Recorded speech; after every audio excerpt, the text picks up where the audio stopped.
প্রভুর পরম প্রিয় পার্শ্বদ পরম পূজ্য শ্রী শ্রীল কৃষ্ণদাস কবিরাজ গোস্বামী চরণ তিনি তার শ্রী শ্রী চৈতন্য চরিতামৃত শ্রী মহাগ্রন্থে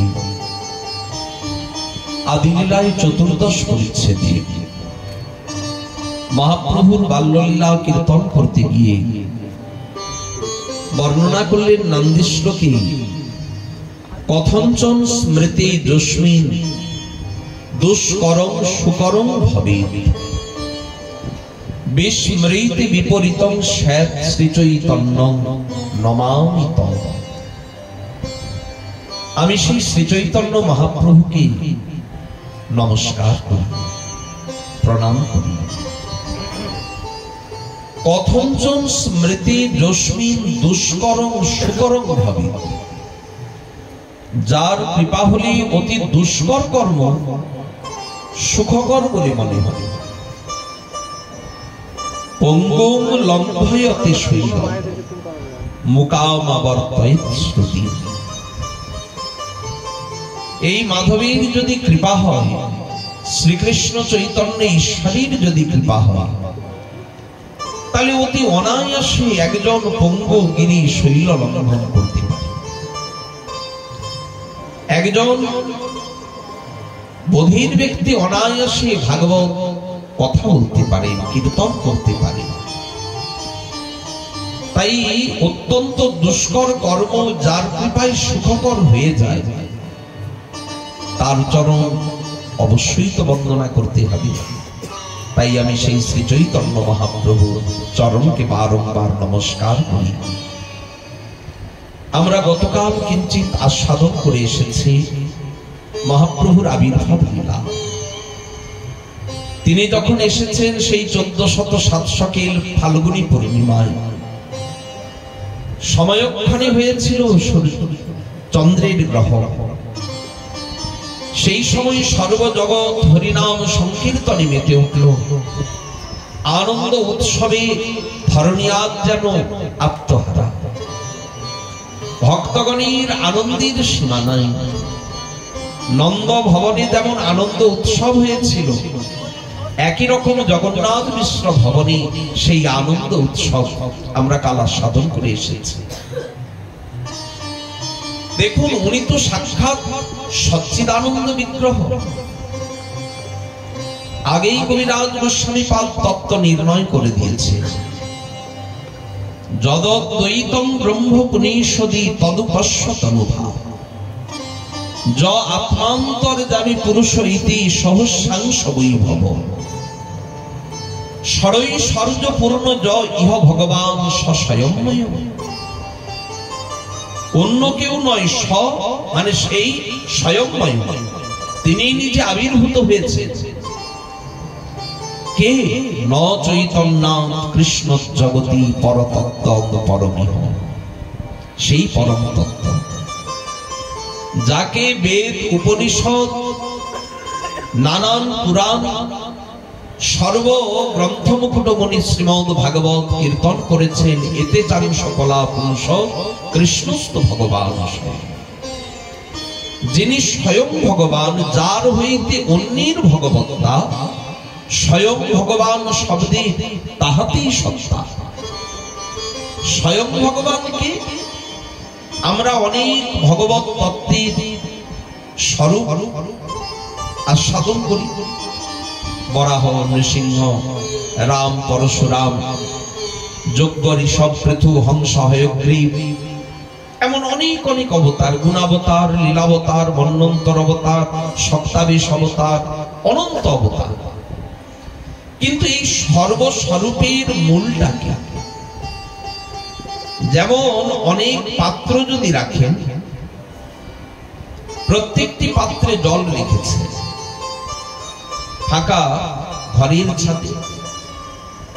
আর এই সময় আকাশের উপরে মধ্য গগনে সূর্য, দুপুর বেলা সেই সূর্য প্রত্যেকটি কি করে, ওই যে জলের পাত্র রেখেছেন তার উপরে একটা একটা সূর্য দেখা যায়। এখন সেই সূর্যের তাপ, যেমন আয়না যদি ধরে, সূর্যের কাছে যদি আয়না ধরে, একটা অন্ধকার গৃহে যদি ওই আলোটা আপনি ফেলেন, সেই ঘরটা আলো হয়ে যায় না? আয়নায় কিন্তু আলো নাই, সূর্যের থেকে আলোটা এসে এখান থেকে যাচ্ছে, দেখতে পাচ্ছে। তেমনি স্বয়ং ভগবানের থেকে ভগবত্তা অন্য সকলে প্রাপ্ত হয়। স্বয়ং ভগবানের থেকে তাদের কাছে সঞ্চারিত হয় ভগবত্তা। এই বরাহ, সিংহরাম, পরশুরাম, হংস, হয়গ্রীব, যজ্ঞ, ঋষভ, আদি যত অবতার সকলের মূল হচ্ছেন কৃষ্ণ। আচ্ছা, কাউকে যদি 1 টাকা দেওয়া হয় কতটা খুশি হয়? তাকে যদি 10 টাকা দেন 10 গুণ বেশি আনন্দ পাবে। আচ্ছা, যদি 100 টাকা দেন তাহলে প্রথমের থেকে 100 গুণ বেশি আনন্দ। 1000 টাকা দিলে ওই প্রকারই বাড়ছে তো। আচ্ছা, একের গায়ে একটা করে শূন্য বেড়ে গেলে 10 গুণ করে পরিমাপটা বেড়ে যাচ্ছে। 1 ছিল, একটা শূন্য বসিয়ে দিলে 10। ধরুন একটা চেক, এই যে ব্যাংকের চেক হয় না, তো আমি আপনাকে একটা চেক লিখে দিলাম, আপনাকে একটু টাকাটা দান করছি। এখন চেকে 1 কোটি টাকা আমি দিলাম। কতগুলো শূন্য বলুন তো? অনেক। একের গায়ে কয়টা শূন্য বসবে? 3টা বসলে 1000, 4টে বসলে 10,000, 5টা বসলে 1 লাখ, 6টা বসলে 10 লাখ, 7টা বসলে 1 কোটি, তাই তো? এখন একের গায়ে 7টা শূন্য দেখে তো আনন্দের সীমা নাই, 1 কোটি টাকা। কিন্তু কোন কারণে যদি 1টাকে বাদ দিয়ে দেন, বাকি 7টা শূন্যই কিন্তু আছে। ব্যাংকে গিয়ে যদি বলেন ঠিক আছে 10 গুণ কম দিন, অন্তত পক্ষে 1 লক্ষ টাকা তো দেবেন, 10 লক্ষ নাই দিন, আরো কমিয়ে দিলাম 1 লক্ষ দিন। দূর মশাই, আপনার ব্যাংকের চেকে শূন্য লেখা আছে। আরে একটা শূন্য নাকি, 7খানা শূন্য আছে। তা তো আছে, কিন্তু 1 যে নেই। একমেব দ্বিতীয়ম। সেই পরম তত্ত্বকে যদি কেউ বাদ দিয়ে দেয়, তাহলে অন্যান্য সব ভগবানকে মানলেও মানা হয় না।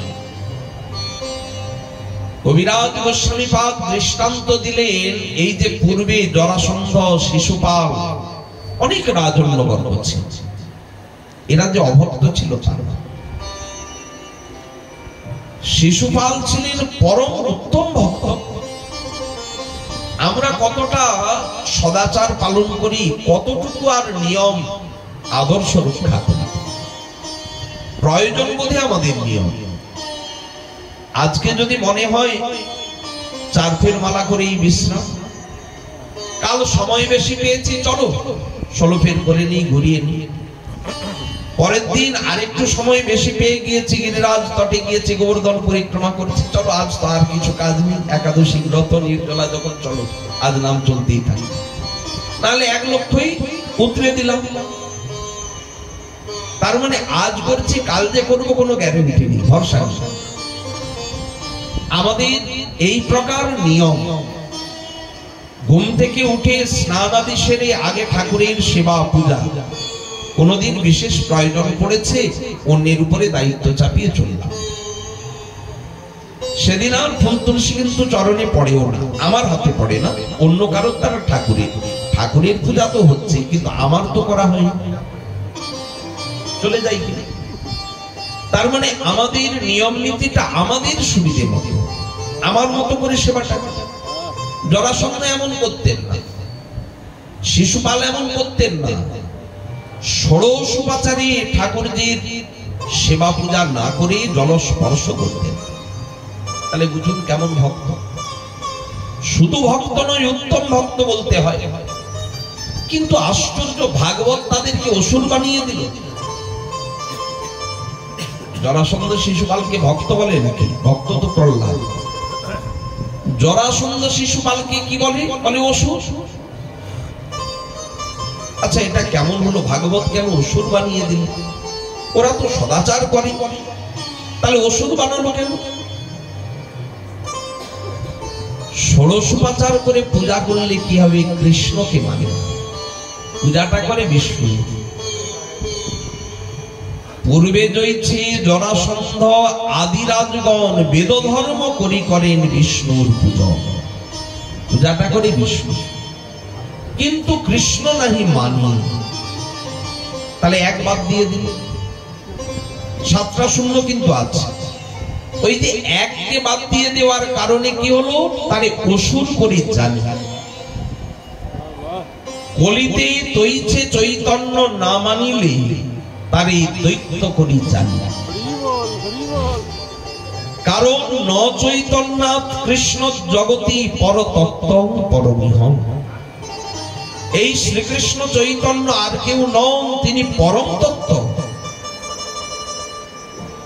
একটা কথা বলবো, দুঃখ নিবেন না তো, আজকাল কি আবার বিভিন্ন রকমের ডামাডোল গন্ডগোল পাকানো হচ্ছে? এতদিন জেনে এসেছি একমেব দ্বিতীয়, এক এবং অদ্বিতীয়। তাহলে পরম তত্ত্বের তো দ্বিতীয় হয় না।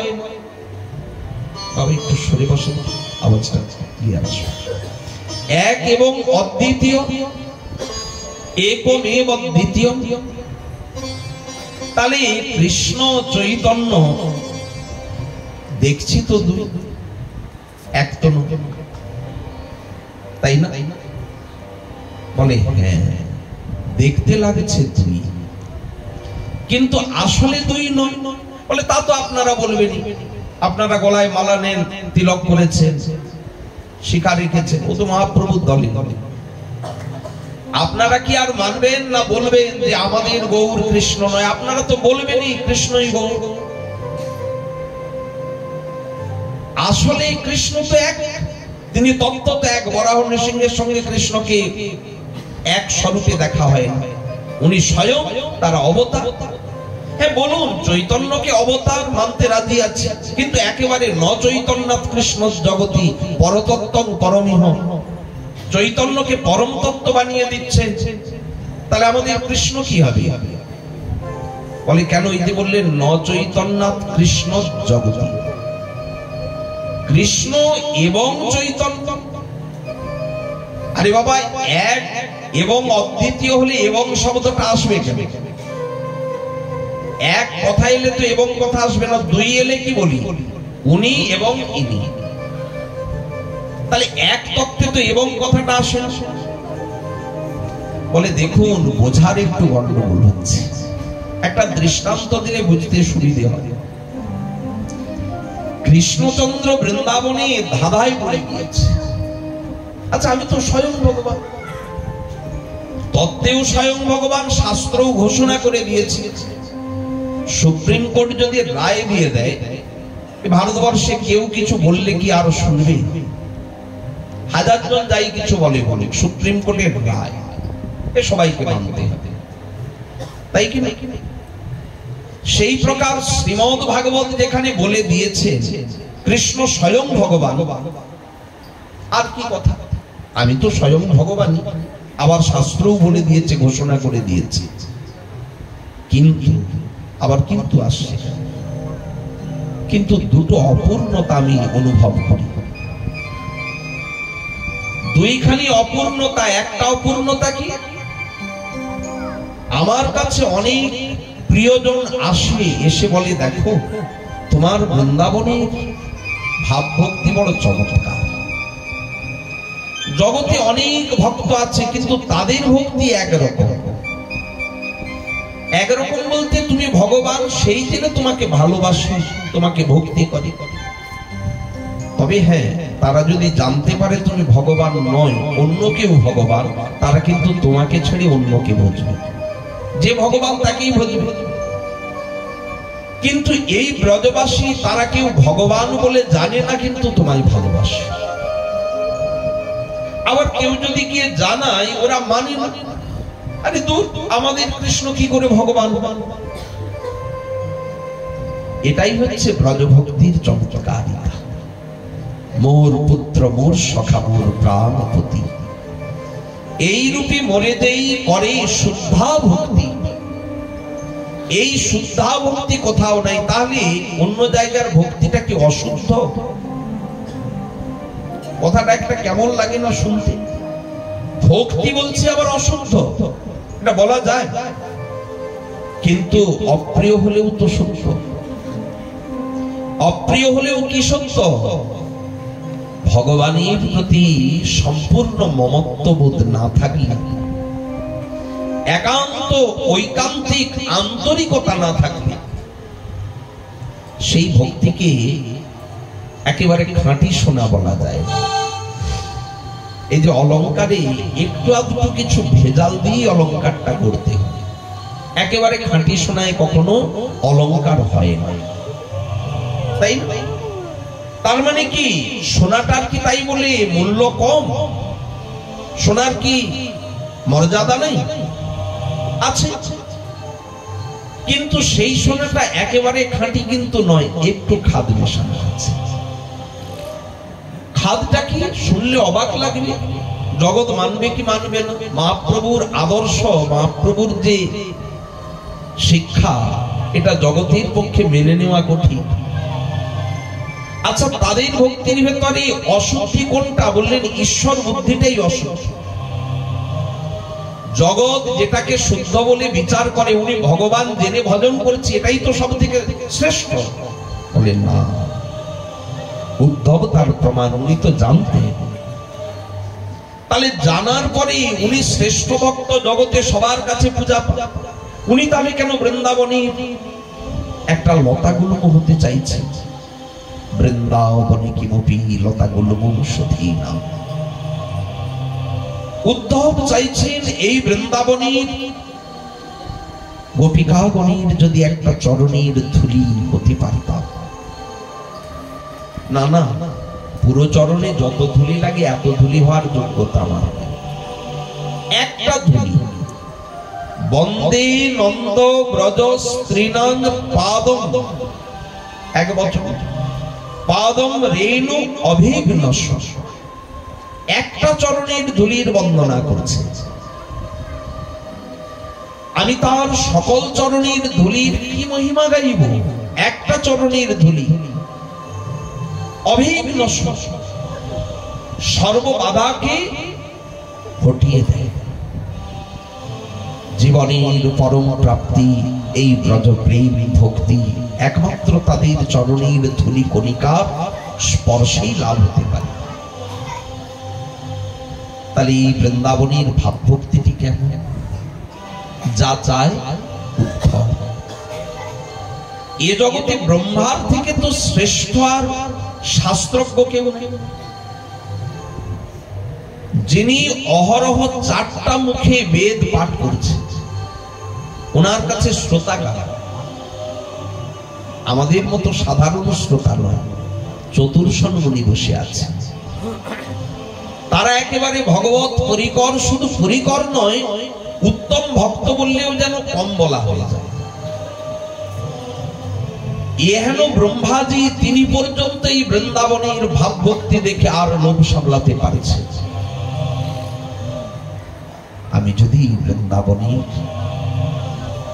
যারা ওই ঝাড়ু দেয় না ভাঙ্গি, এই ভাঙ্গিদের ঘরে যদি একটা পাথর হতে পারতাম,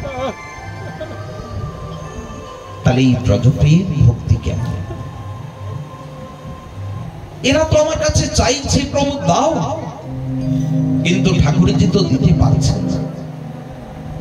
আমি স্বয়ং ভগবান, কিন্তু দিতে পারছি না। আচ্ছা, এটা কি স্বয়ং ভগবানের অন্তরের ব্যথা?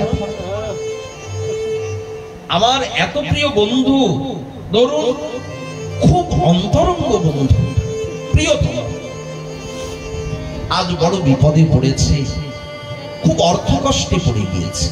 আজ খুব প্রয়োজন আপনার কাছে এসে যদি বলেন যে দাদা আমি বড় বিপদে পড়েছি, কোনোদিন তোমায় বলিনি, আমাকে 10,000 টাকা একটু এখন যদি একটু দিয়ে সহায়তা করতে, খুব বড় উপকার।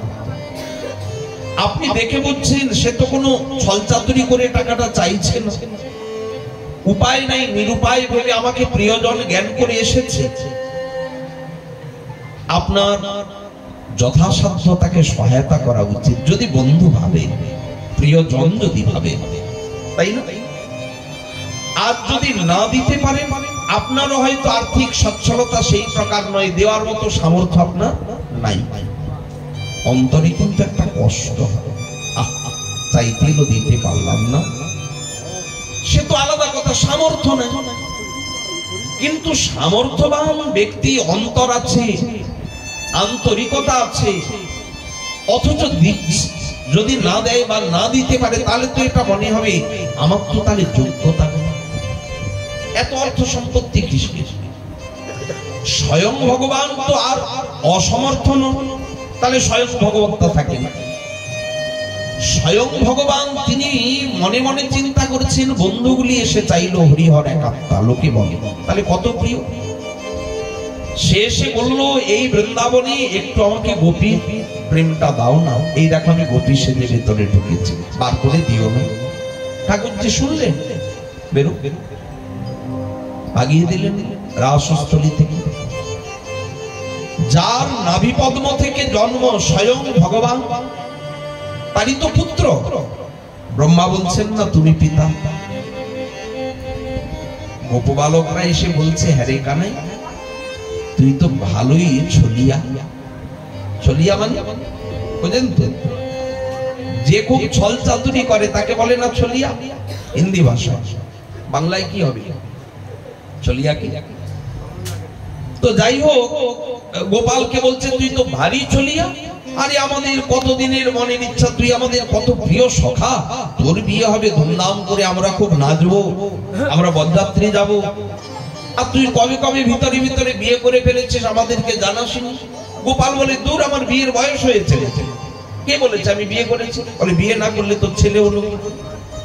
ও যে বলছে বাবা, পিতা বলে ব্রহ্মা সম্বোধন করেছেন। কৃষ্ণ বলে, আরে লোকটার মাথা খারাপ। আচ্ছা তোরাই বল, আমার এখনো দাড়ি বেরোয়, আর এই লোকটার দেখ সব দাড়ি পাকা, তাহলে ও কি আমার পুত্র না আমি ওর ছেলে হতে পারি? এ কথাটা বললে তবু লোকে মানবে। আমার দাদু ঠাকুরদার বয়সী, আর সে কিনা বলে আমার ছেলে। এই যে ব্রহ্মা, তোমাকে কে বলেছে তুমি আমার পুত্র? তোমার পিতা তো নারায়ণ। ব্রহ্মা বললেন, তুমি তো মূল নারায়ণ।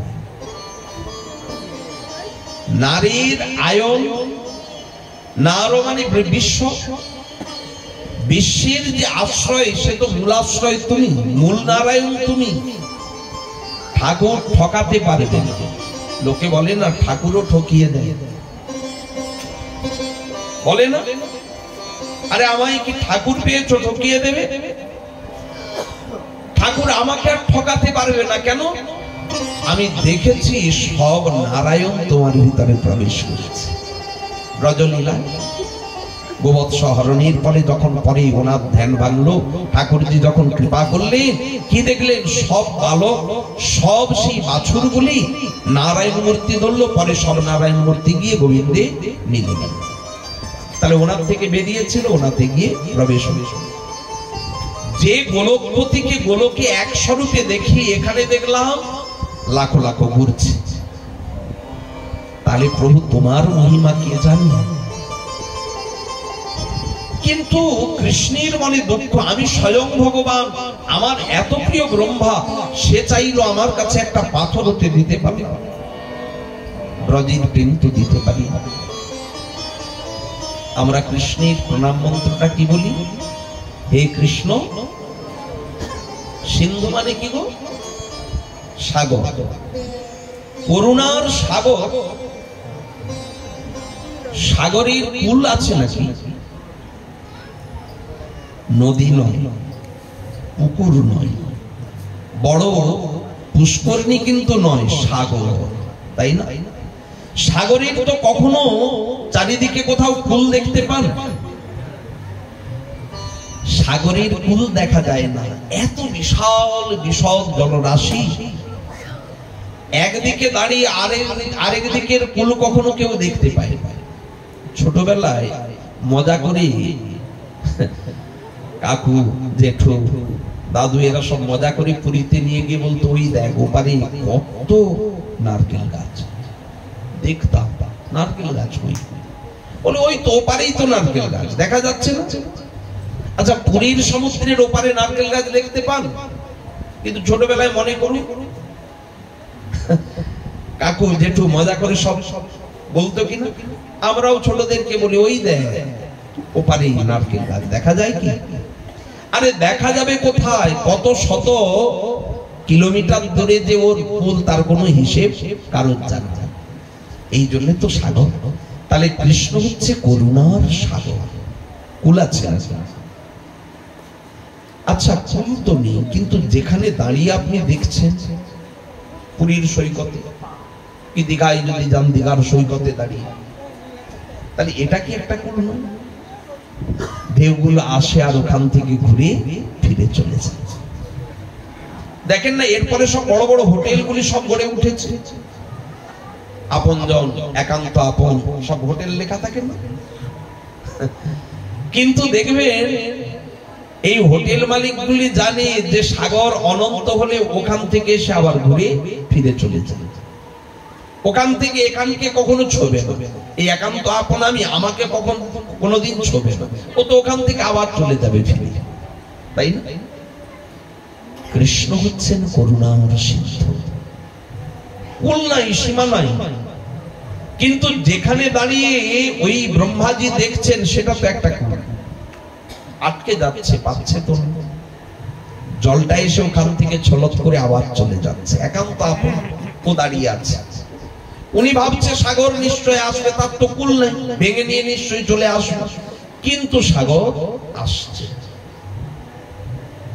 ঠাকুরজি মনে মনে ভাবলেন, তাহলে এই করুণার সিন্ধু এটা তো ভুল হয়ে গেল আমার। তাহলে অপারগতা মানে আমি পারছি না, অসামর্থ্য আমি প্রমাণ হয়ে যায়। ঠাকুরজি বললেন, না না, স্বয়ং ভগবান আমি, আমাকে তো করে দেখাতেই হবে। এই ব্রহ্মাকে যদি প্রেম দিতে না পারি তাহলে তো আমার স্বয়ং ভগবান নামটা থাকবে না। আমি যদি উদ্ধবকে এই ব্রজের প্রেম দিতে না পারি তাহলে আমার স্বয়ং ভগবান নামটা থাকবে না। দেব কি করে? আচ্ছা, পাচ্ছ না কেন আগে বলো তো সেটা। ব্যাপারটা কি, টাকা তো আমারই, কিন্তু ব্যাংকে জমা দিয়ে রেখেছি, 1 কোটি টাকার মালিক। আমার কাগজপত্র একেবারে পরিষ্কার রয়েছে, বই একেবারে আপডেট করে নিয়ে এসেছি, 1 কোটি টাকাই আছে। কিন্তু যখন তখন গিয়ে যদি বলি, ব্যাংক ম্যানেজার তো আমাদের পড়শি, ব্যাংকের যে ম্যানেজার উনি আমার পড়শি, টাকাটা ওনাকেই দিয়েছি। এখন সন্ধ্যেবেলা গিয়ে আমি ওনার ঘরে বলছি আমার হঠাৎ দরকার পড়েছে 50 লক্ষ টাকা দিন। উনি কি বলবেন? এ কি মগের মুলুক নাকি? হ্যাঁ, যখন খুশি আসবেন, টাকা চাইবেন, যখন খুশি যদি ঘরে গিয়ে বলেন যে টাকা রাখুন, উনি রাখবেন? বলে দেখুন যা কিছু সই স্বাক্ষর করিয়েছি ওখানে সব লেখাপড়া ছিল, ডিউটি আওয়ার্সে আপনাকে আসতে হবে, যা যা নিয়ম আছে গিয়ে শুধু বললে, হাত পাতলে আমার টাকাটা ফেরত দিন বললেই দেয় নাকি? সই স্বাক্ষর করে টাকাটা ফেরত দিতে হয় নাকি? তার মানে এই জগৎ সংসারে কিছু নিয়ম আছে। তো ভগবান তিনি যে সব তার প্রেম ভক্তি এত উন্নত সম্পত্তি, কি আর যেখানে সেখানে রাখা যায়? তাহলে তাকেও তো ঘরে রাখলে ভয়ে থাকে, কোথায় কি চুরি হয়ে যাবে, ডাকাতি হয়ে যাবে, রেডি করে ডাকাত পড়ে যাবে জানতে পারলে। উনিও কি করেছেন, সেই ওনার ব্রজপ্রেম সম্পত্তি একটা নির্দিষ্ট স্থানে উনি সংরক্ষিত সুরক্ষিত রেখেছেন, বর্ষাযোগ্য স্থান। যেমন আমরা ব্যাংকে রাখি, যারা অ্যালকেমিস্টে রেখেছিল, টুকরোতে রেখেছিল, হরি হরি ভরসা ছাপ নাই কিনা?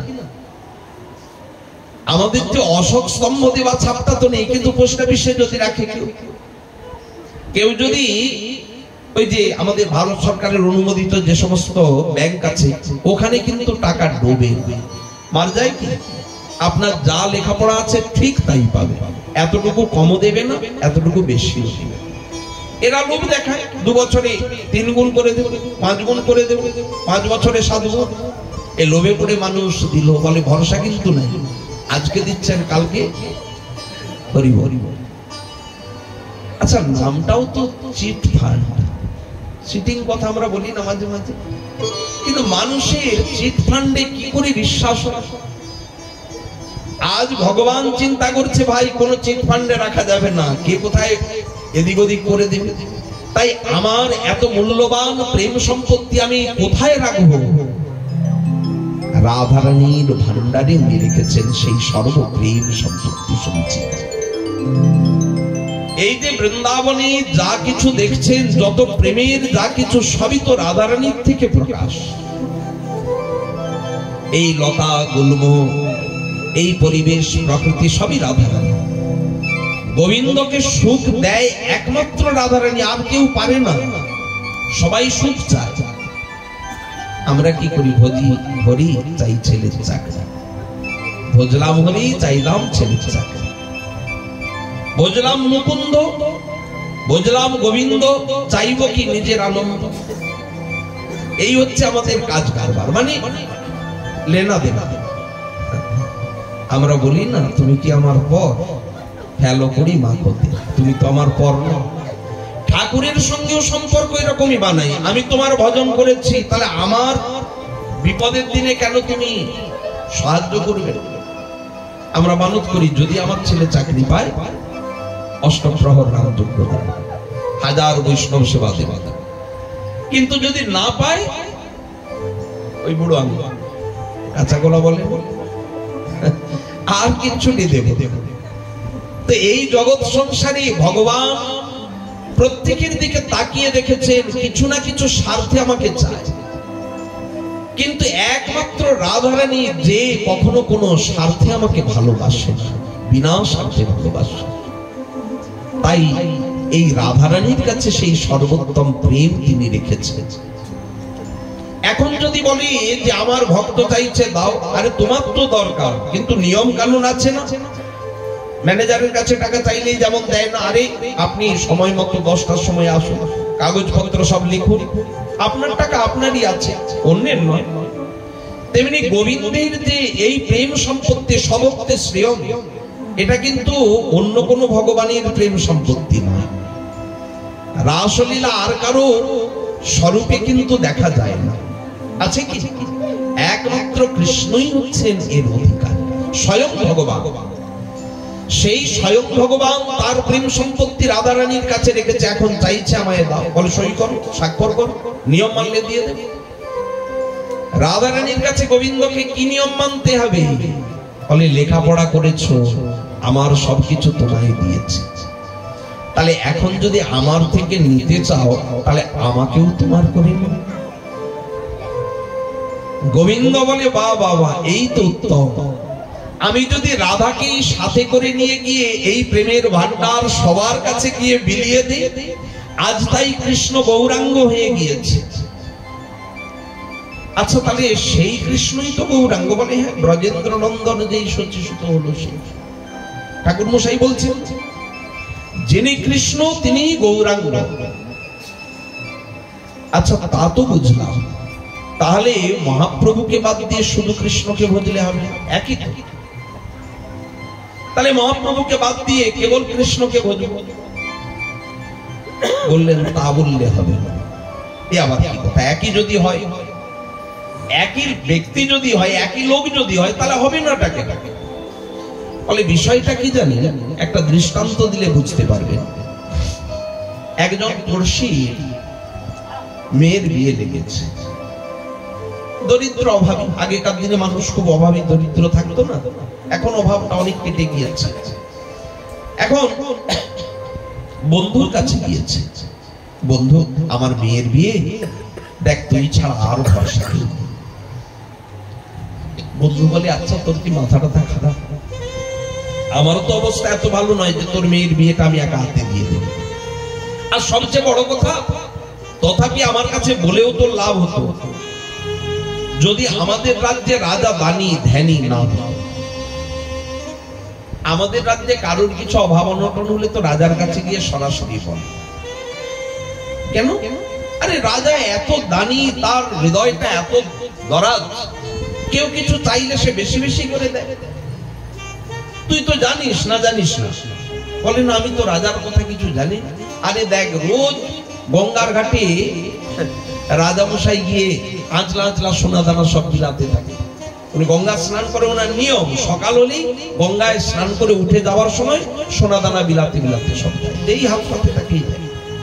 দরিদ্র সব দুঃখীরা বসে থাকে, রাজা দিয়ে দিয়ে চলে যায়। বলে তাই, আচ্ছা তাহলে আর চিন্তা নেই। বিকেল বেলা করেছে কি রাজার কাছে গিয়েছে।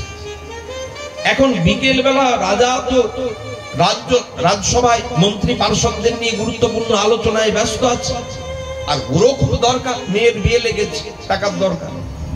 ও গিয়ে এখন ভেতরে ঢুকতে যাবে, দারোয়ান দরজার সামনে আটকে দিয়েছে, যাওয়া যাবে না ভেতরে।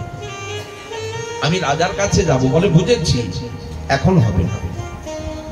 আরে বাঁশের চেয়ে কঞ্চি ধরো, বাঁশের থেকে কঞ্চি ধরো না। ভগবান এত দরাজ, সে সবাই, এই রাজা এত দরাজ সবাইকে দেয়, আর দেখো দারোয়ান ঘেরছে, দেবে না, যেতেই দেবে না ভেতরে। জোর করে আর কি করেছে, ঠেলা দিয়ে দারোয়ানকে ফেলে দিয়ে আর ভেতরে দৌড় লাগিয়েছে। রাজামশাই রাজামশাই রাজামশাই। রাজামশাই তো অবাক হয়ে গিয়েছে, ভেতরে এই সময় কি? আমি তো বলেই দিয়েছি কাউকে ভেতরে ঢুকতে দেবে না। আর অন্তদন্ত গিয়ে ছুটে আসে, এই দাঁড়াও, কি হয়েছে? এদিকে পেছন পেছন ছুটে গিয়েছে দারোয়ান, কারণ দারোয়ানের তো ভয় আছে, আমাকে তাহলে কিসের জন্য রেখেছে, আমাকে টপকে চলে গেল। দারোয়ানও ছুটে গিয়েছে, গিয়ে বলে রাজামশাই আমার দোষ নয়, ও আমাকে ঠেলা দিয়ে আর ভেতরে প্রবেশ করে গিয়েছে। রাজামশাই আমার কথা শুনুন। আচ্ছা এই দাঁড়াও, কি হয়েছে বলুন, আপনি ভেতরে এসেছেন কেন?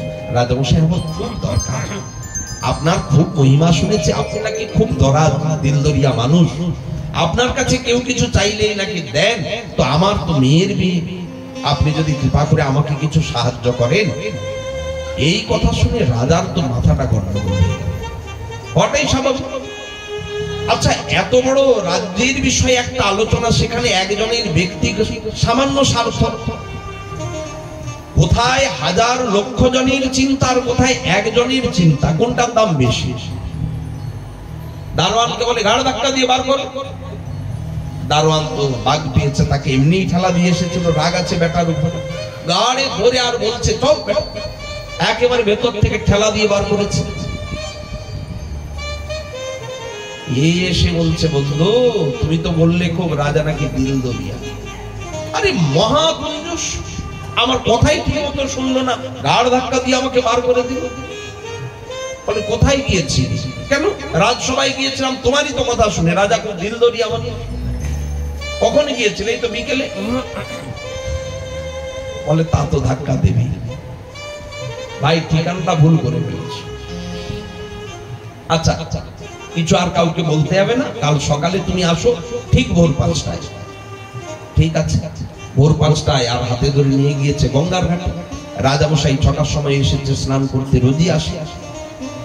গঙ্গায় স্নান করে উঠে যাওয়ার সময় আঁচলা আঁচলা হাতে ওই সব সোনা দানা, যেই হাত পাচ্ছে বলে তুই হাত পা, ও হাত পেতেছে, ওর হাতেও একটা সোনার অলংকার দিয়ে দিয়েছে। রাজা চলে যাচ্ছে, বলে বাহ, গঙ্গার ঘাটের রাজা একেবারে চমৎকার। গঙ্গার ঘাটের রাজাদের চমৎকার রাজা। কিন্তু দেখুন ওই রাজসভার রাজাটা কিন্তু ভালো। রাজসভার রাজাটা কি ভালো? ঘাড় ধাক্কা দিয়েছিল না? এই জন্য বলছে রাজসভার রাজা কিন্তু ভালো না, এই গঙ্গার ঘাটের রাজাটা ভালো। অনেকে বলেন তুল্যমূল্য বিচার করে যে কৃষ্ণের থেকেও গৌরাঙ্গ বড়, তার মানে কৃষ্ণ আলাদা গৌর আলাদা, তাদের মনে। কিন্তু আসলে ওই রাজাই যে এখানে এসেছে এটা বুঝতে হবে। গঙ্গার ঘাটের রাজা আর রাজসভার রাজা আলাদা নয়, একই রাজা। কিন্তু একটা কথা, যদি আপনাকে দান পেতে হয় তাহলে গঙ্গার ঘাটেই কিন্তু আসতে হবে। একই রাজা বলে তাহলে রাজসভায় যাব বললে কিন্তু পাবেন না। আজকে সেই কৃষ্ণ তিনি তার নিজ পরিকর সঙ্গে রসাস্বাদনে মত্ত আছেন, ব্যস্ত আছেন। ওখানে যদি যান, ওখানে কিন্তু যোগমায়া দেবী আপনাকে ঘাড় ধাক্কা দিয়ে বাইরে বার করে দেবে। এখানে ব্রহ্মা পাইনি, এখানে মহাদেব পাইনি, এখানে উদ্ধব পাইনি, আর আপনি কে? যান এখান থেকে ভাগুন, ভাগিয়ে দেবেন। কিন্তু সেই ঠাকুর যখন গঙ্গার ঘাটে একেবারে হাত তুলে, হাতটা বাড়িয়ে দিয়ে ধামেশ্বর মহাপ্রভুকে দেখেন, উনি সব প্রেমের ভান্ডার উজাড় করে সবাইকে দিয়ে দিচ্ছে। ধরল ধরল লও রে কিশোরীর প্রেম, নিতাই ডাকে আয় আয়, আমার গৌর ডাকে আয়। তাহলে যদি পেতে হয় আমাদেরকে নবদ্বীপে গঙ্গার ঘাটে এই ধামেশ্বর মহাপ্রভুর চরণটি স্মরণ করতে হবে, বুঝতে হবে গৌর চরণ। কিন্তু ভুলেও যেন ভাববেন না যে গৌরাঙ্গ কৃষ্ণের থেকে আলাদা। ন চৈতন্যাৎ কৃষ্ণ জগতি পরতত্ত্ব পরমিহ। এই জন্য সেই কৃষ্ণই গৌরাঙ্গ, তার মানে তত্ত্ব আলাদা নয়, একই তত্ত্ব। আমরা মহাপ্রভুর আবির্ভাব লীলা এই কারণেই আস্বাদন করেছি। মহাপ্রভু সেই প্রেম সম্পত্তি বিলিয়ে দেওয়ার জন্য দেখুন জন্মের সময় নামের ধ্বনি তুলিলেন, ওই গ্রহণের ছলা করে সবাইকে বলাইলা হরিনাম, সবাইকে হরিনাম করাচ্ছেন। আচ্ছা, জন্ম তো নিলেন, কে নিলেন? সচ্চিদানন্দ বিগ্রহ, স্বয়ং আনন্দ, আনন্দ নয় আনন্দময় মূর্তি, কিন্তু খালি কান্না করে। যেই আসে সেই তো কোলে নিতে চায়, কিন্তু কোলে নিয়ে আর থামাতে পারে না। যে জন্ম করই কোলে সেই এড়িতে না জানে, দেবীর দুর্লভ বস্তু করে কোলে নারীগণ। কোলে করেছে কারা? এই নবদ্বীপের সাধারণ মায়েরা, লেখাপড়াও এত করেনি, এদের বেদ বিদ্যা বুদ্ধি কিচ্ছু নাই। নবদ্বীপের সেকালের দিনের মায়েদের কোনো লেখাপড়া ছিল, জ্ঞান ছিল, বুদ্ধি ছিল, কিন্তু যা সম্পত্তি পেয়েছে তা তো ব্রহ্মাও পায়। এমন করে কোলে কে পায়? কিন্তু মহাপ্রভুর মনে ইচ্ছা, আমাকে কি কেবলই আদর করবে? বাপ, বাছা, সোনা, কত রকমের কি মানিক সব বলে না, আদরের সব এগুলি ভাষা। বলে এগুলি শুনে তো আমার কিছু লাভ নেই, তোমাদেরও এত কিছু কল্যাণ। দেখো, আমার নাম যদি উচ্চারণ না করো তাহলে তো আমার সুখ হবে না, তোমাদের কল্যাণ হবে না। করাইতে চাহে প্রভু আপন কীর্তন, তাই এতদর্থে করে প্রভু সঘনে রোদন। সচ্চিদানন্দ কিন্তু আজ কাঁদছে দুঃখে, আমি এলাম, কেউ আমাকে নাম শোনাচ্ছে, এমন কান্না ধরেছি। যত যত প্রবোধ করই নারীগণ, প্রভু পুন পুন করি তত করই রোদন। যে আসছে সেই দেখছি গৌরাঙ্গ এত কাঁদছে কেন, কান্নার ধ্বনি শুনে আরো মায়ের আসছে, এসে বলে এই তুই পারবি না মায়েদের। সবাই তো চাই গৌরকে একটু কোলে নিয়ে, কিন্তু তার কোলে গিয়ে গৌর আরো বেশি করে কাঁদে, চেষ্টা করেও থামাতে পারছে। শেষে একজন মা এসে বলে এই তোরা ছেলে মানুষ করেছিস আমায়, ওর কোলে গিয়ে আরো বেশি করে কান্না শুরু করেছে। সবাই বলে কি হলো এবার? আমরা পারি নাই, উনি নাকি এসে একাই স্বামী থামিয়ে দিয়ে। আরে গৌরাঙ্গের কি হয়েছে? কেউ থামাতে পারছে না, কত শত মায়েরা এসে গিয়েছে, কেউ পারে। শেষে ওই মা বলছে, সচি হরিবোল হরিবোল, আমাদের দ্বারা হবে না, দেখ তুই থামাতে পারিস না। এই যে হরিবোল হরিবোল বলে চার চুপ করে গেছে। সবাই বলে এই তুই কি মন্ত্র বললি রে? আমরা এত আদর করলাম, এত পিঠ চাপড়ে, এত নাচিয়ে, কিন্তু থামলো না, তুই কি বললি যে ও থেমে গেল? বলে দেখ আমিও তো আদর করেছিলাম, থামেনি। হরিবোল হরিবোল যেই বললাম ও থেমে গেল। ইঙ্গিতটা সবাই বুঝলো। আচ্ছা, এরপরে যদি কান্না করে আমরা হাতে তালি দিয়ে সবাই হরিবোল হরিবোল বলে ডাকবো। প্রভু যেই কান্দে সেই ক্ষণে নারীগণ হাতে তালি দিয়া করে হরি সংকীর্তন, হরি বল হরি বল, এই বলে সব মহাপ্রভুকে নাম শোনাচ্ছেন। জানিয়া প্রভুর চিত্ত সর্বজন মিলি, সদাই বলেন হাতে দিয়া করো তালি। সবাই হাতে তালি দিয়ে আর হরিনাম শোনাচ্ছেন। তাহলে মহাপ্রভু দেখুন বাল্য লীলাতেই সকলকে নাম করাচ্ছে। একদিন সচিমা ছোট্ট নিমাইকে একটু ঘুমিয়ে পড়েছে তো, আর না ঘুমালে তো মা কিছু কাজ করতে পারে না। আদর এত ভালোবাসে, সর্বক্ষণই কোলে নিয়ে বসে থাকবে। সত্যি তো উনি তো আদরের ধন, অনাদরে উনি থাকবেন কেন? এই জন্য সচিমা কি করে, যখন নিমাই একটু ঘুমায়, একা মা, মায়ের তো আর সঙ্গী কেউ নেই যে ঘরের কাজগুলো কেউ করে দেবে, একা হাতে সব সামলাতে। মা তাই কি করে, যখন নিমাই ঘুমিয়ে পড়ে মা এসে তাড়াতাড়ি করে ঘরের কাজগুলি সারে। তবে মাঝে মাঝে আবার লক্ষ্য নজর করতে হয়, কেন এখন এদিক ওদিক পাশ মেটাতে পেরেছে না, কখন আবার বিছানা থেকে না পড়ে যায়। তাই মা মাঝে মাঝে উকি দিয়ে দেখে নিমাই কি ঘুম থেকে উঠলো। অনেকক্ষণ মা গৃহকর্মে ব্যস্ত, ছোট্ট নিমাই বলে আমি একা একা ঘুমিয়েই থাকবে, একটু খেলা করে। আচ্ছা তুমি খেলবে কি, তুমি তো বালক শিশু, তুমি তো এখনো বসতে শেখো, এদিক ওদিক একটু উপুড় খেতে শিখেছো।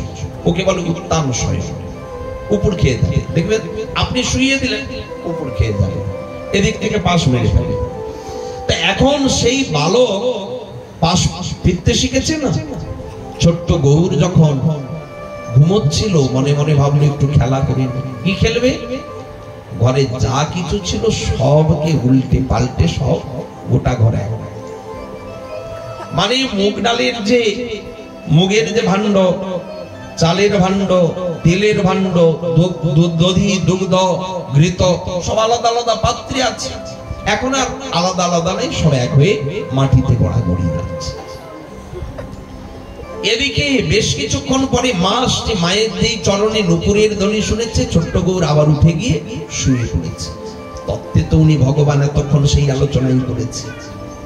লীলাটা করছে বালকে, জন্মর্ত লীল পৈকংশ যোগ মায়া বলং দর্শয় সাগৃহীতম বিস্মাপনং শস্য চ সৌভগার্দি পরং পদং ভূষণং ভূষণাঙ্গ। কৃষ্ণের যতিক খেলা সর্বোত্তম নরলীলা, তার মানে এটি নরলীলা, নর অভিনয় করছে, কিন্তু তত্ত্বে তো স্বয়ং ভগবান। ওনার কাছে পুতনা এসেছে 7 দিন বয়স, যাকে দেখে দেবতারা পর্যন্ত ভয় পায়, উনি তার স্তনপান করলেন। আচ্ছা কেমন শয়তান, শয়তান না শয়তানি, কি বলবো, পুতনা কি? তুমি বালককে আদর করতে এসেছো, তুমি তো জানো তোমার স্তনের ভিতরে কালকুট বিষ রয়েছে। আচ্ছা আমরা গোপালকে সকালবেলা কি দিই? ঘুম থেকে তুলে মাখন দিই। আচ্ছা যারা সব সময় মাখন দিতে পারে না, তারা অন্তত পক্ষে একটু মিশ্রিত দানা, নাকি না হলে অন্তত একটু নকুল দানাও তো দেয়। ভোরের বেলা ঠাকুরকে জাগিয়েছি, একটু মিশ্রি, আর যদি মাখন থাকে একটু মাখন। ঠাকুরকে আমরা সেটা দিতে আমাদের হাত কাঁপে, ঠাকুরকে এতটুকু সেবা দিচ্ছি, আমাদের তো দেওয়ারও যোগ্যতা নাই। প্রভু কি বা আছে, কি বাই দেব, তুমি কৃপা করে গ্রহণ করো, এটাই বলি না। তাহলে আমাদের যদি ননি নবনী দিতে হাত কাঁপে, পুতনার বিষ দিতে হাত কাঁপলো না, আমরা পারবো গোপালকে একটা বিষ ভোগ লাগাতে জেনে শুনে? পুতনা তো জানি, এই জন্য বোধ হয় পুতনা। আমরা বলি না অধিবাসী পুত বাড়ি, পুত মানে পবিত্র, পুতনা অপবিত্র। বলে কতটা অপবিত্র? এ জগতে আমরাও একটু বিচার করি, তাতে খারাপই ভাবুন আর ভালোই ভাবুন। সবার হাতে কিন্তু পাক শাক আমরা গ্রহণ করতে পারি না, এটা আমাদের বদনাম। ওনারা সবার হাতে খায় না, চুই চুই করে। কিন্তু কি করব, দেখুন গুরুদেবের আজ্ঞা, মহাপ্রভুর আজ্ঞা, আচার্যদের আজ্ঞা, সদাচারী ব্যতীত অন্যের হাতে পাক শাক করা দ্রব্য গ্রহণ করা যাবে না। এই জন্য যারা সদাচারী সেখানে আর কোনো বিচার থাকে না। যাদের গৃহে ঠাকুর সেবা আছে, যাদের গৃহে নিত্য ভোগ লাগে, তাদের হাতে তো পেতে কোনো আপত্তি নেই। আচ্ছা আমাদের কি কেবল দোষ কোন একটা ভগবত অনুষ্ঠান, যারা এটা ওটা খায়, জলের পোকা আদি যা কিছু খায়, যারা পলিথিনে ওই লাল দাগ নেওয়া পলিথিন গুলো নিয়ে আসে, যারা খায়, দেখবেন কোন যজ্ঞানুষ্ঠান কিছু, তারাও বলে না বাবা আমরা ছোট, মানে তাদেরও জ্ঞান আছে। আমরা কিন্তু এখনো এতটা পবিত্র হইনি। আর শুদ্ধি হয়নি, আমরা আজকেও কি বলতে কি খেয়েছি, এখন এসে ছুবো কি এই বস্তু, ছুতে নাই। ওরাও দেখো, তাহলে আমরা কেউ খাই নিরামিষ, কেউ খাই আমিষ। এতেই তো বিচার হয় কে পবিত্র কে অপবিত্র। পুতনা আবার নিরামিষও খায় না আমিষও খায়। ও কি খায়? রুধিরাশয়, রক্ত পিয়াসী। আমরা এটা ওটা খেলেও রক্ত তো খাই না, কাঁচা রক্ত পান করে নেই। তাও কার? বালক শিশুর রক্ত পান করে। তাহলে কতটা অপবিত্র পুতনা, একেবারে পবিত্র না। 7 দিন বয়স, কিন্তু সেই পুতনাকে চিনে ফেলেছে। ও স্তনে কালকুল বিষ দিতে এসেছে, কিন্তু কি বলবো, বড় আদর করে দিয়েছে। এটা তো মিথ্যা। গোপালকে সেই বিষটা আদর করে কিন্তু খাওয়াচ্ছে, বলে দেখো আদর করলে আমি আর বিচার করি না আমায় অমৃত দিচ্ছে কি বিষ দিচ্ছে, আমি নেই। দেখুন, আমার তো নিজের অধরের একটা গুণ আছে, অধর পরশে বিষও অমৃত হয়ে যায়। তবে দেখো পুতনা, তুমি যখন ভালোবেসে আমায় কিছু দিচ্ছ, তখন তোমার দেওয়া উপহার তো নেবই, কিন্তু অদত্ত যদি কিছু থেকে যায় ওটাও তো আমি ছাড়বো না। আমি যখন কাউকে গ্রহণ করি, শুধু তার দেওয়া বস্তুটা নয়, তার সর্বস্ব নিয়ে তাকে আত্মসাৎ করি, আমার করে নি। তাহলে পুতনা, তোমার প্রাণটাও দাও। পুতনা বলে মুঞ্চমান, ছেড়ে দে বাপ, ছেড়ে দে, ছেড়ে দে। আজ ছাড় বললে উনি ছাড়েন? উনি তো অচ্যুত, একবার যদি ধরে আর চ্যুত হবে না, ওনাকে ছাড়াবে কি? পুতনা পরাগতি প্রাপ্ত। তাহলে বলিবার তাৎপর্য, উনি বালক লীলার অভিনয় করেছেন, তত্ত্বে উনি বালক নন, সর্বজ্ঞ। যশোমতী মা বুঝতে পারেনি, ব্রজের কেউ বুঝতেই পারেনি এ যে এক রাক্ষসী। কিন্তু যখন গোপাল তার প্রাণটা টেনে নিল, সেই বিশাল দেহবহু 4 ক্রোশ ব্যাপী একটা দেহ পড়লো। যারা 84 ক্রোশ পরিক্রমায় গিয়েছেন তারা জানবে। ঠিক গোকুলে প্রবেশ করতে একটা উঁচু পাহাড়ের মতো রয়েছে নিশান, এটাকেই বলা হয় পুতনা ওই দেহ অবশেষ। দেহটা ওখানেই পড়েছিল। 4 ক্রোশ তার সেই দেহের ব্যাপৃতি আয়তনটা হয়েছে। তাহলে কত ভয়ঙ্কর সেই রাক্ষসী। গোপাল কিন্তু তাকে চিনে ফেলেছে। কেন? তিনি ভগবান। তেমনি বাল গৌরাঙ্গ আজ লীলা করছেন নরলীলা, কিন্তু তত্ত্বে তো ভগবান। উনি উত্তান শয়ন করছেন লীলা, কিন্তু উনি হাঁটতেও পারেন, চলতেও পারেন, উল্টে পাল্টে সব দিতে পারেন। অনন্ত ব্রহ্মাণ্ডের লয় প্রলয় যিনি করতে পারে, ঘরের আর সামান্য এই ভাণ্ডগুলি কি এমন কথা? ও কা কথা। এদিকে মা যেই আসছে, ছোট্ট গৌরাঙ্গ করেছে কি চুপ করে গিয়ে আবার বিছানায় শুয়ে পড়েছে, কিচ্ছু জানে না। সাধু পুরুষ মা এসে দেখে ঘরময় দধি দুগ্ধ মুগ্ধ, মানে মুখ গলাই যা কিছু সব একেবারে এদিক ওদিক হয়ে গিয়েছে। কি কাণ্ড! তাড়াতাড়ি করে ডাক দিলেন, দেখবেন আসুন, সারা ঘরে সব কি করে হলো? আমি তো এখানেই আছি, কেউ তো ভেতরে প্রবেশ করে। উনি সবকিছু দেখে বললেন, সবে মাত্র বালক শিশু ঘরে, আর তো কেউ নেই। কে ফেলিল সর্বগৃহে ধান্য চালু মুগ্ধ, ভাণ্ডের সহিত দেখে ভাঙা দধি দুগ্ধ। সবে 4 মাসের বালক আছে মাত্র ঘরে, আর তো কেউ ঘরে নাই। তাহলে কে ফেলিল হেন কেহ বুঝিতে না পারে। হঠাৎ লক্ষ্য করল কি ছোট্ট ছোট্ট চরণের চিহ্ন। আবার কি দেখছে? তাতে ভগবানের যে চরণের চিহ্নগুলি, রথ চক্র বজ্র ধ্বজ অঙ্কুশ, যা যা ভগবত চরণের লক্ষণ, সেই সব লক্ষণগুলি চঞ্চল। এই দৃশ্যটা দেখা মাত্র জগন্নাথ মিশ্র ভাবছে, তার মানে তো বুঝেছি আমাদের গৃহে নারায়ণ শিলা সেবিত হন, তিনি মূর্তিমন্ত হয়ে লীলা করেছে। বুঝেছি আমার ঘরে কোনো দৈত্য এসেছে, দানব এসেছে। কিন্তু বুঝতে পারেনি ঘরে যে নারায়ণ দেব আছে। নারায়ণ দেব এসে আমার পুত্রের অনিষ্ট করতে দেয়নি, দৈত্য দানব অনিষ্ট করতে না পেরেই ঘরের দ্রব্যাদি সব ফেলে দিয়েছে। ছোট্ট গৌর বলে, ব্যাপারটা কেমন হলো? কাজ করলাম আমি, নাম কিনলো নতুন। কাজটা তো করেছে আমি, আর নাম কিনছে কে? নারায়ণ, তাই না? ছোট্ট গৌর কেঁদে উঠেছে। মা তাড়াতাড়ি করে গিয়ে ছোট্ট গৌরকে বাৎসল্য ভাবে আরো বেশি করে আদর করছে, কারণ ঘরে এরকম কিছু ঘটেছে, বাঁচার কিছু হয়নি তো। মায়েরা কি করে, বালক শিশু কাঁদলে সর্বপ্রথমে ঘুম থেকে উঠলেই মা আগে তার খাবারের ব্যবস্থা করে, নিজের স্তনপান করে। আর সেই সময় কি করে, বালকের সর্বাঙ্গে বাৎসল্য স্নেহে অঙ্গে হাত বুলিয়ে দেয়, আদর করতে থাকে। আরেকটা বিষয়, একটা একটা অঙ্গ খুঁটিয়ে খুঁটিয়ে দেখে মায়েরা। কেন বলুন তো? বালক শিশু কিছু বলতে পারেন, কোথাও কোনো কিছু আঘাত লেগেছে কিনা, কোনো অঙ্গে কিছু ব্যথা, কিছু লক্ষণ, এইগুলি মা কি করে খুঁটিয়ে খুঁটিয়ে দেখে। আর দেখতে দেখতে চরম খুঁটিয়ে দেখতে গিয়ে দেখে চরম, আরে এ তো সব সেই ঠিক। ওই দেখবে আসো, জগন্নাথ মিশ্র এসে দেখছি, উমা এই চরণ আর ওই চরণ তো হুবহু। আচ্ছা, এ তো এখনো উপুড় হয়ে বসতেই পারেনি, এদিক ওদিক একটু শুতে শিখেছে, তাহলে ঘরময় এই চরণের চিহ্ন এলো কি করে? বুঝতে কিন্তু পারছে না। কেন? বাৎসল্য প্রেমের আধিক্য।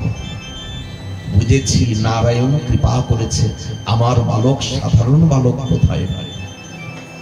যাক, আমাদের পুত্র বড় হয়ে আমাদের নিশ্চয় নাম রাখবে, আমাদের মুখ রক্ষা করবে, বড় হয়ে অনেক বড় মানুষ হোক। আবার পিতা আশীর্বাদ করেছে।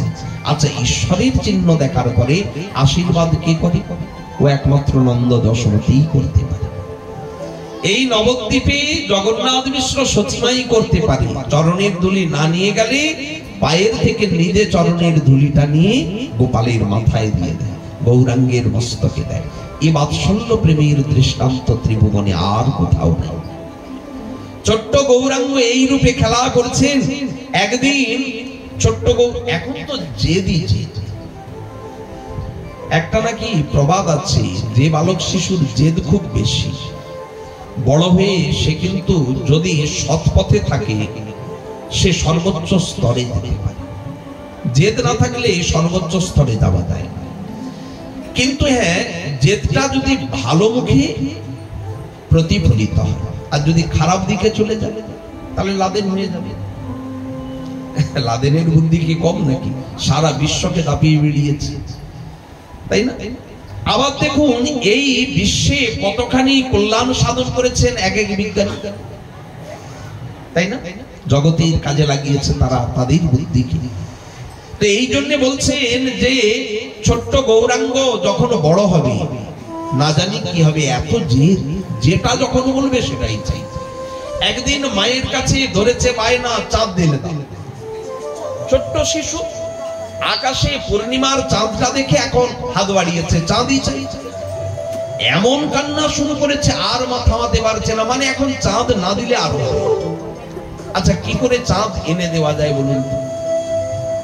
অনেক চেষ্টা করলো, আয় আয় চাঁদ মামা টি দিয়ে যায়, মন বলছে না। চাঁদ হাতে করে, হাতে চাই, হাতে আমার চাঁদ চাই। মা তাড়াতাড়ি করে অনেকক্ষণ ভেবেচিন্তে একটা বুদ্ধি করলো, এই শেষ উপায় দেখি, এতে যদি কাজ না হয় আর কিছু করার নেই। আয়নাটা এনে গৌরাঙ্গের হাতে ধরিয়ে দিয়েছে, দেখ। ও দেখছে, হ্যাঁ চাঁদ বটে। আসলে ওনার বদনটা তো চন্দ্রই, বলে আকাশের চাঁদের থেকেও তো সুন্দর চাঁদ।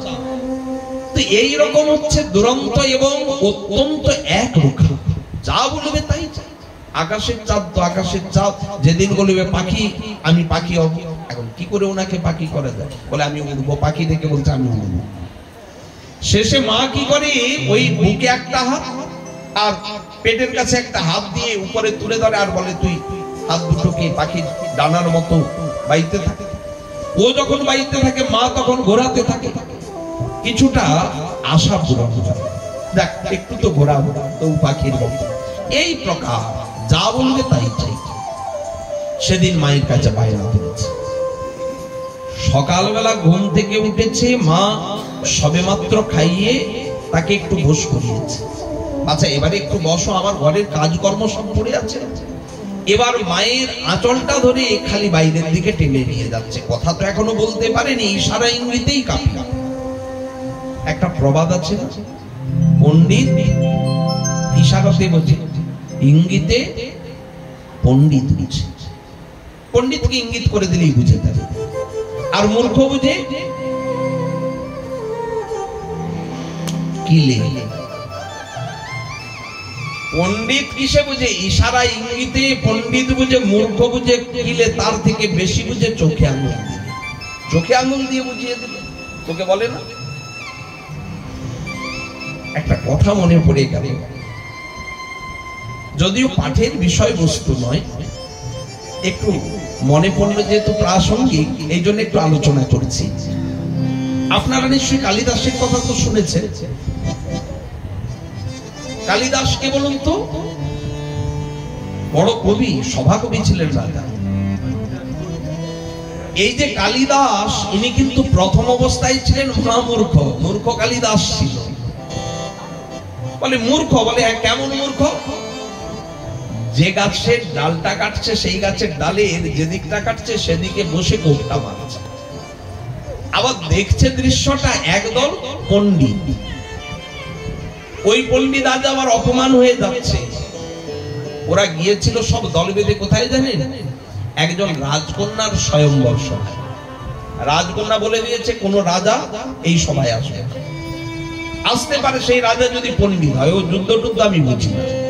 রাজকন্যা একেবারে শিশুকাল থেকে বড় পণ্ডিত ধরে পাণ্ডিত্য অর্জন করেছে, আর বাবার কাছে বায়না ধরেছে পণ্ডিত ছাড়া আমি বিয়েই করব। সারা জীবন কুমারী থাকতে হয় থাকবো, কিন্তু পণ্ডিত ছাড়া বিয়ে। স্বয়ংবর সভার আয়োজন করেছে। স্বয়ংবর সভাটা কেমন হবে? এই রাজকন্যা প্রশ্ন করবে, যে তার প্রশ্নের উত্তর দিবে তারই গলায় মালাটা পরাবে। তাবড় তাবড় পণ্ডিত সব যত ছিল এসেছে। রাজকন্যাকে বিয়ে করলে তো পণ্ডিতের আর চিন্তা নেই, পরবর্তীকালে রাজা সেই হবে। এখন স্বয়ংবর সভায় এসেছেন পণ্ডিতের দল, এদিকে রাজকন্যার কাছে কেউ আর জিততে পারে না। কিরকম অপমান হলো! একে তো একটা নারী পুরুষ ভেদ সবার ভিতরেই থাকে, যদ্যপি নারী পুরুষ আলাদা নয়, কিন্তু তথাপি কোন এক নারীর কাছে যদি এক পুরুষ হেরে যায়, আমাদের কম বদনাম নিতে হয় না। উত্তরপ্রদেশ আদিতে যখন যাই, ও মমতাজ বেগম বলে, কিন্তু আসলে এটা আর কিছু নয়। উনি যেহেতু নারী, নারীকে মুখ্য মুখ রূপে এটা সহ্য করা মুশকিল। পুরুষতান্ত্রিক সমাজ আজও নারীকে মেনে নেয় না, বলে কি? তো দেখুন, আজকে তো জগতের কাছে ওনাকে একেবারে বলা যাবে না যে উনি অযোগ্য। যোগ্যতাতেই তো আসনে বসেছে, যেভাবেই হোক তার যোগ্যতায় বসেছে। নারী আমার রাজনীতির বিষয়বস্তু নয়, বলার শুধুমাত্র কারণ এটাই যে দেখুন, নারী এবং পুরুষ একটা ভেদ জ্ঞান থাকে। নারীর কাছে, রাজকন্যার কাছে বড় বড় পণ্ডিত, তারা পুরুষ, তারা হেরে গিয়েছে, এটা মেনে নেওয়া যায়? অপমান বোধ হয়ে আর ফিরে যাচ্ছে। যাওয়ার সময় ওই দৃশ্যটা দেখছে, ও পাশে কোপ দিচ্ছে, পাশে ডালের বসে কোপটা মারছে। বলে, আর এই মূর্খ বেটা, তুই এখনই তো মরবি। বলে, কেন? বলে, ডালটা কাটছিস, ডাল সহ তো তুই পড়বি। ও তাই বটে। আরে এরকম গন্ড মূর্খ সবার মাথায় একটা দুর্বুদ্ধি কেন? একে যদি কোনো ক্রমে ওখানে নিয়ে গিয়ে বড় মাল্যটা এর গলায় পরানো যেত, তাহলে শোধ নেওয়া যেত। শোধ নয়, প্রতিশোধ। আমরা যে অপমান হয়েছি, ওকে না বিয়ে বলছে এই তুই রাজকন্যাকে বিয়ে করবি। ও তো বলে, রাজকন্যা আমার বিয়ে হবে না। সবাই আমাকে বোকা বলেই তো আপনারা বুঝলেন। আমি আসলে বুঝতে পারিনি গাছের এপাশে ডালে বসে কোপ দেওয়া উচিত নয়। তাহলে কিরকম বুদ্ধি? বলে, শোনো, তুমি কোনো একটাও কথা বলবে না, চুপ করে শুনে থাকবে, বাকিটা আমরা যা বলার বলবো। আমাদের তো বুদ্ধি আছে, কিন্তু একটা কথা ভুলেও কিন্তু কথাটি বলবে না। ঠিক আছে, নিয়ে গিয়েছে। আচ্ছা, আমরা তো সবাই হেরে গিয়েছি, আমাদের গুরুদেবকে ধরে এনেছি। আমাদের যে গুরুদেব, তাকে ধরে এনেছি। উনি এত জ্ঞানী, জ্ঞানের কারণে উনি বাক বন্ধ হয়ে গিয়েছে, কথাই বলে সব হিসাবে ইঙ্গিতে। তো দেখুন আমরা তো হেরে গিয়েছি, শেষ। আপনি আমাদের গুরুদেবের সঙ্গে যদি জিততে পারেন তাহলে দেখব। এখন রাজকন্যাও ভাবছে, বাবারে বাবা, গুরুদেব এত জ্ঞানী হয়েছে, মুখ বন্ধ হয়ে গিয়েছে, জ্ঞানের চোটে। এখন প্রশ্ন করেছে, যখন প্রশ্ন ইঙ্গিতেই প্রশ্ন, কেন ও তো কথা বলবেন, বাক বন্ধ হয়ে গিয়েছে, এত বুদ্ধি।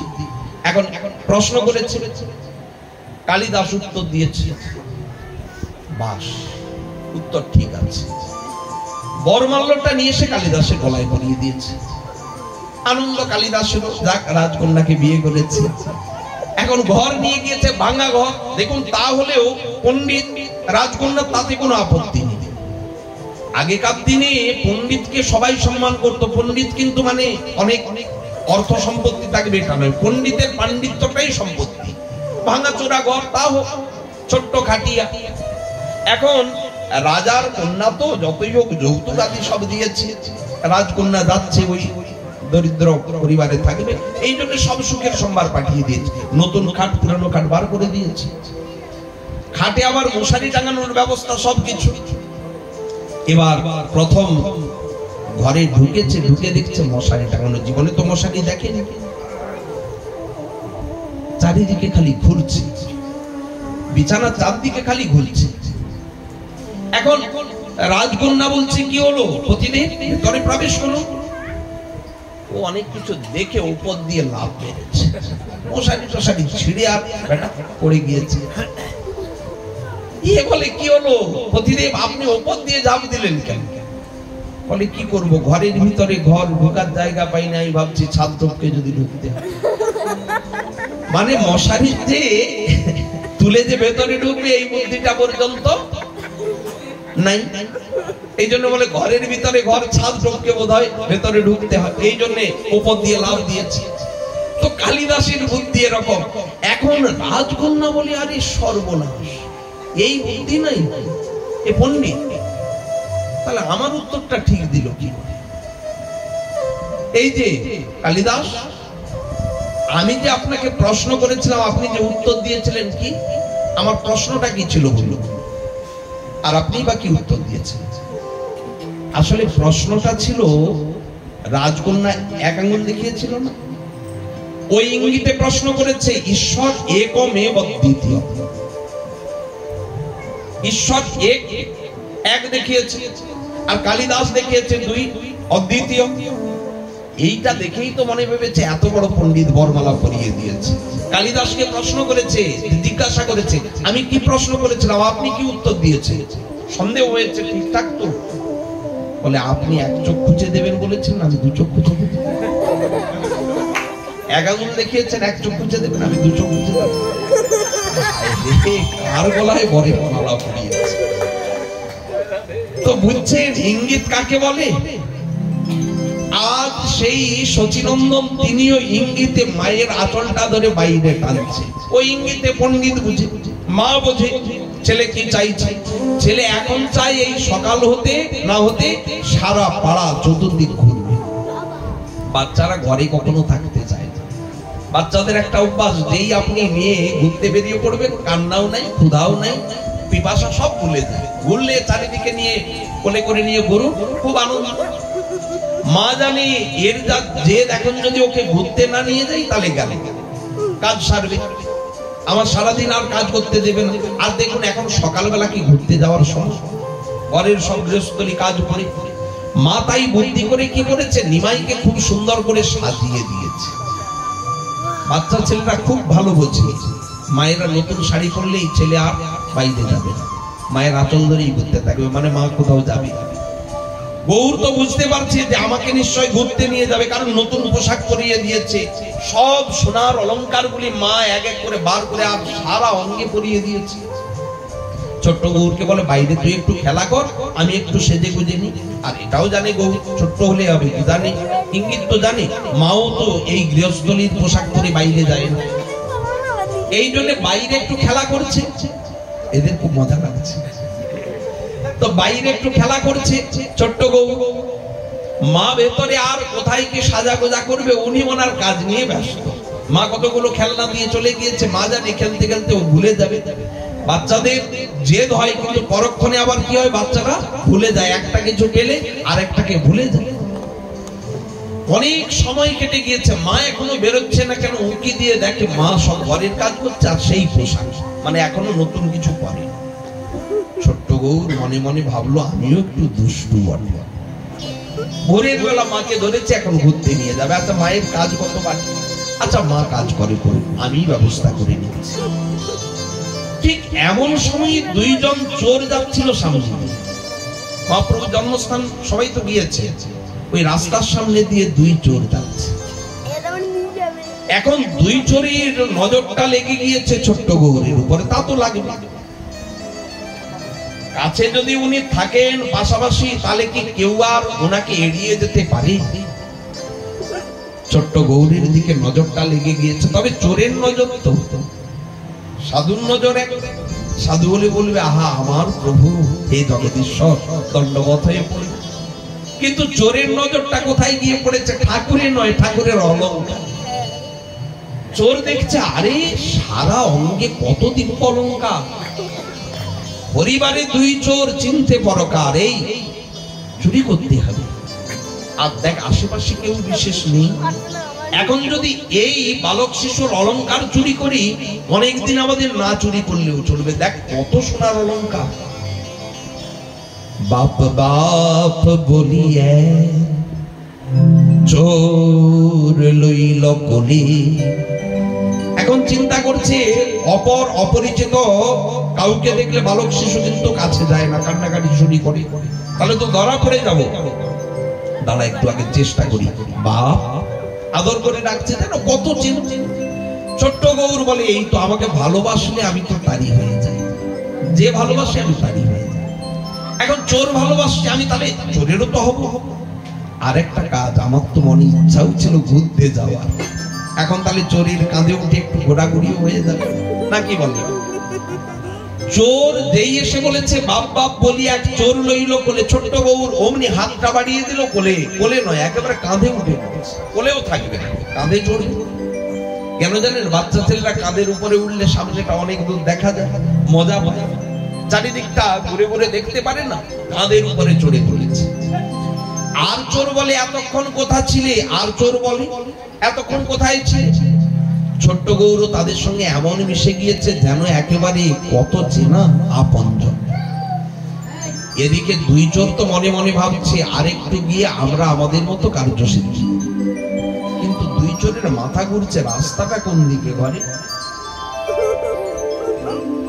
এদিকে ছোট্ট গৌর কি করছে, ইশারা করছে ওদিকে, মানে উনি যেদিকে দেখাচ্ছে সেদিকে না গেলেই বিপদ। এদিকে বলে, ও যা বলছে চল, কান্নাকাটি শুরু করলে ধরা পড়ে যাবে। চোরেরও তো একটা ভয় আছে ধরা পড়া। একেবারে সোজা বেলপুকুর, জানেন তো মহাপ্রভুর যে মামা বাড়ি বেলপুকুর, সেখান থেকে আবার দেখাচ্ছে চলো চলো কাজীর সমাধি, জগন্নাথ মন্দির, সীমন্ত দ্বীপ। আগেরটা ছিল রুদ্রদ্বীপ, মানে ওই যে মাতুলা লয়টা হচ্ছে রুদ্রদ্বীপ, সেখান থেকে সোজা সীমন্ত দ্বীপ দিয়ে আবার ইঙ্গিত করছে চলো সুবর্ণ বিহার, হরিহরতলা, গোদ্রুম দ্বীপ। এখান থেকে আবার দেখাচ্ছি ইশারা করে মধ্যদ্বীপ হয়ে একেবারে সোজা কোলদ্বীপ, মানে নয় দ্বীপ পরিক্রমা করিয়ে নিচ্ছে।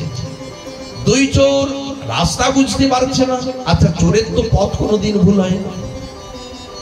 বনবাজার দিয়ে যদি দৌড়ে বেরিয়ে চলে যায় ছোটে, তবু কিন্তু ওরা জানে কোন দিক দিয়ে গেলে কোথায় পথ খুঁজে পেয়ে যাবে। আজ পথ হারিয়ে ফেলেছে, পথ কিছুতে বুঝতে পারছে। আরে বুঝবে কি? বুদ্ধিটাই তো হাত দিয়ে রেখেছে, মাথায় হাত দিয়ে আছে না। ছোট্ট গৌর বুদ্ধিটাকে তো গুলিয়ে দিয়েছে। 14 জন আর বুঝতে পারছে না কোন দিকে কোন পথ। এদিকে বেশ কিছু সময় চলে যাওয়ার পরে একেবারে গিয়ে সমুদ্রগড়ে উঠে গিয়েছে। সমুদ্রগড় থেকে সোজা চাপাহাটি হয়ে বিদ্যানগর, মানে ঋতুদ্বীপ, কোলদ্বীপ থেকে ঋতুদ্বীপ, সেখান থেকে একেবারে জন্মদ্বীপ, জামনগর, মদদ্রুম দ্বীপ, মামগাছি, আমাদেরও 9 দ্বীপ পরিক্রমাটা হয়ে যাচ্ছে। আর দেখুন যাদের হয়নি তারা একটু লোভ বাড়াবে। এই সামনে আমাদের বৈশাখ মাসের 28 তারিখ শ্রীনিবাস আচার্য প্রভুর আবির্ভাব তিথি, চৈতন্য চরিতামৃত জয়ন্তী। এটা প্রত্যেক বৎসর নবদ্বীপ ধামে পালিত হয় এবং সেই উপলক্ষে আমরা যেমন মহাপ্রভুর জন্মতিথিতে সব নবদ্বীপ পরিক্রমা করে, তাহলে চৈতন্য চরিতামৃত গ্রন্থ রূপে তো সাক্ষাৎ সচিনন্দনী তার আবির্ভাব তিথি, সেই উপলক্ষে শ্রীনিবাস আচার্য প্রভুর আবির্ভাব তিথিতে তিনি প্রথম নয়দ্বীপ পরিক্রমা করেছিলেন। অতএব তারই আনুগত্যে আমরাও নয়দ্বীপ পরিক্রমা করব। আগামী বৈশাখ মাসের 28 তারিখে শুরু হবে, 27 তারিখে যেতে হবে। তো যারা যাননি তারা অবশ্যই আসুন, এইসব স্থানগুলি দর্শন করতে হবে। আর সারা জীবনে যা কষ্ট পাননি এই 6 দিনে 12টা বাজিয়ে দেবে, মানে যত কষ্ট দেওয়ার সব দিয়ে দেবে। ধামে কাকে বলে ঋষি জীবন, এই 6 দিন থাকলে বুঝে যাবেন। গাছতলায় থাকতে হবে, বুঝতে পারছেন, ভূমিতে স্বয়ং, এগুলি তো ঋষিদের চরিত্র। ভোজনের ঠিক মতো সুন্দর সৌষ্ঠব ব্যবস্থা থাকবে না, তার মানে সাধনা হয়ে যাবে। ঋষির জীবনটা তো পেয়ে যাবো 6 দিনের জন্য, 6 দিনের পরিক্রমা। তো আপনারা অবশ্যই আসুন। আমার ফোন নাম্বার এখানে তো থাকবে, যোগাযোগ করে নেবেন। দাদাজি আদি সব থাকবে, এনাদের সঙ্গে যোগাযোগ করে নেবেন, তাহলে মাধ্যম হয়ে যাবে।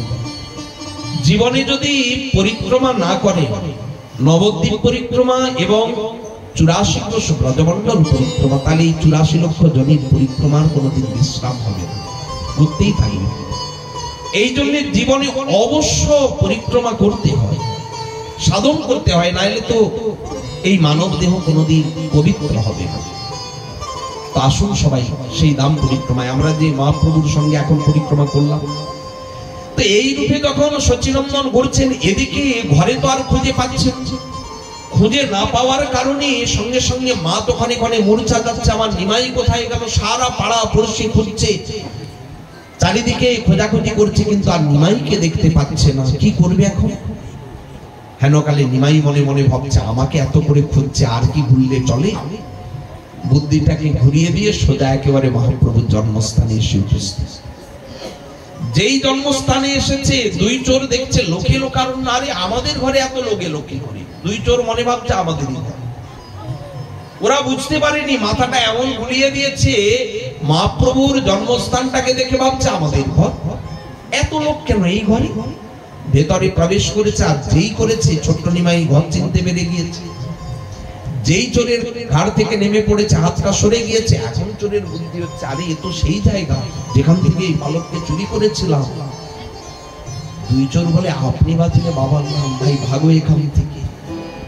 এখন যদি ধরা পড়ি, এই যে লোক আছে গণধোলাই বোঝেন তো, বাবারে বাবা কি সাংঘাতিক, এলো পাথাড়ি মারবে, কে কোথায় কি দেবে, কিল ঘুষি চড় চাপড় লাথি, ও কোনো ভরসা নাই।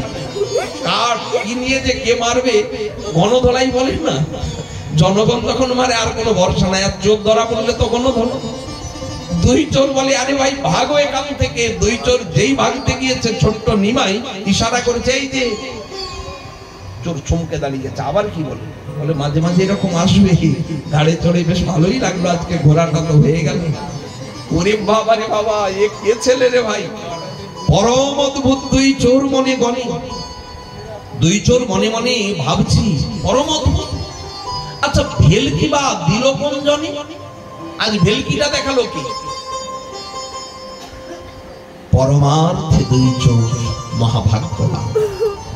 পরমার্থের যদি বিচার করি, তাহলে চোরের ভাগ্যের তুলনা নাই, যার স্কন্ধে নারায়ণ করিল উত্থান।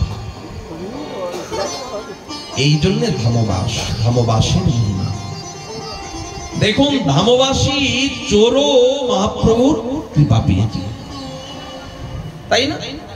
ধামে বসবাসকারী মদ্যপ একেবারে অনাচারী জগাই মাঝে কৃপা পেয়েছে। তাহলে ধামে পড়ে থাকলে ধামেশ্বরের কৃপা একদিন না একদিন হবেই হবে।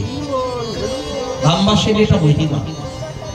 তো চোর সেই পরমার্থ বিচারী মহাভাগ্যবান, যার স্কন্ধে নারায়ণ করিল উত্থান। এই রূপে ছোট্ট গৌর লীলা করছেন। আজ মহাপ্রভু যেই সঙ্গে সঙ্গে মায়ের অঙ্গটা স্পর্শ করলেন, আর মা চেতন ফিরে পেয়ে গেলেন। মা সঙ্গে সঙ্গে গৌরকে দেখতে পেয়ে তার যেন প্রাণ এলো। আহা, গৌরকে ফিরে পেয়েছে।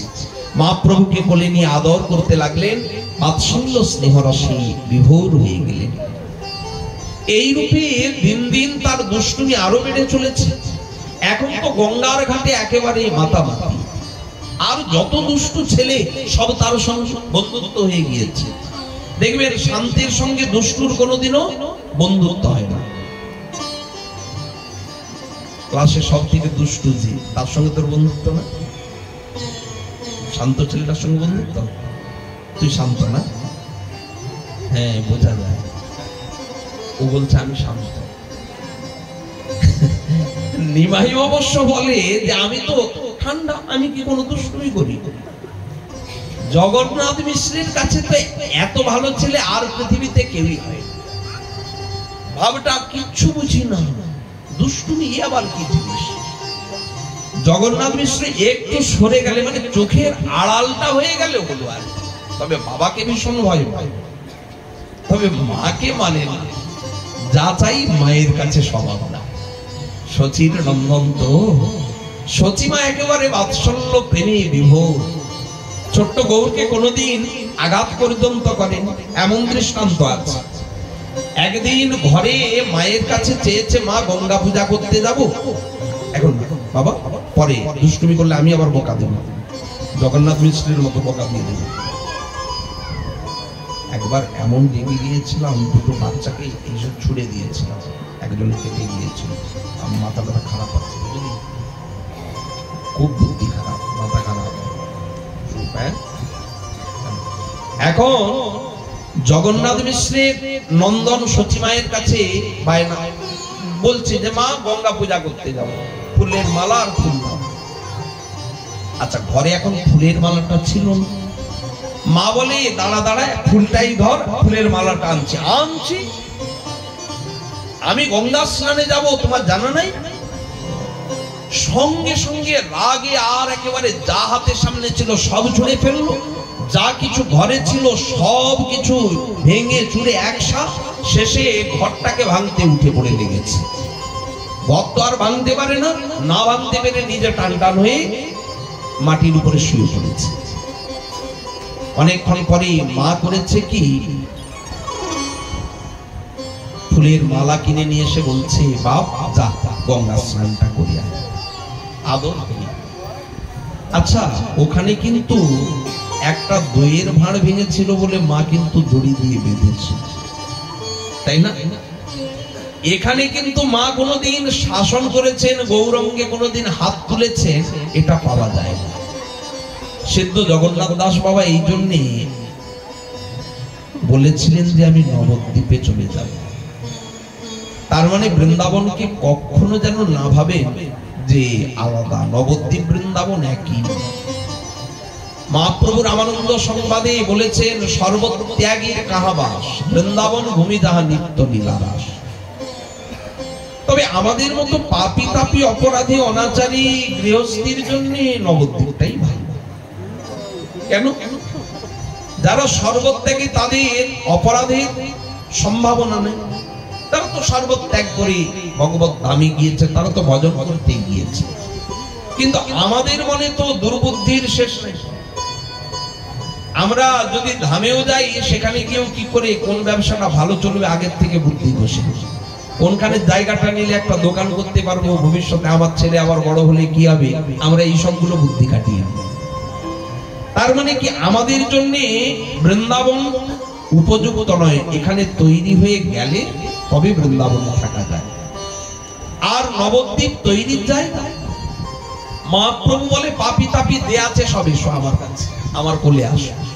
জগাই মাথাইও আছে, চাপাল গোপালও আছে, কাউকে প্রভু মারেনি, ধরেনি, একটু একটু ভয় দেখিয়েছে, এরকম আর করবি না, এতটুকুই তো।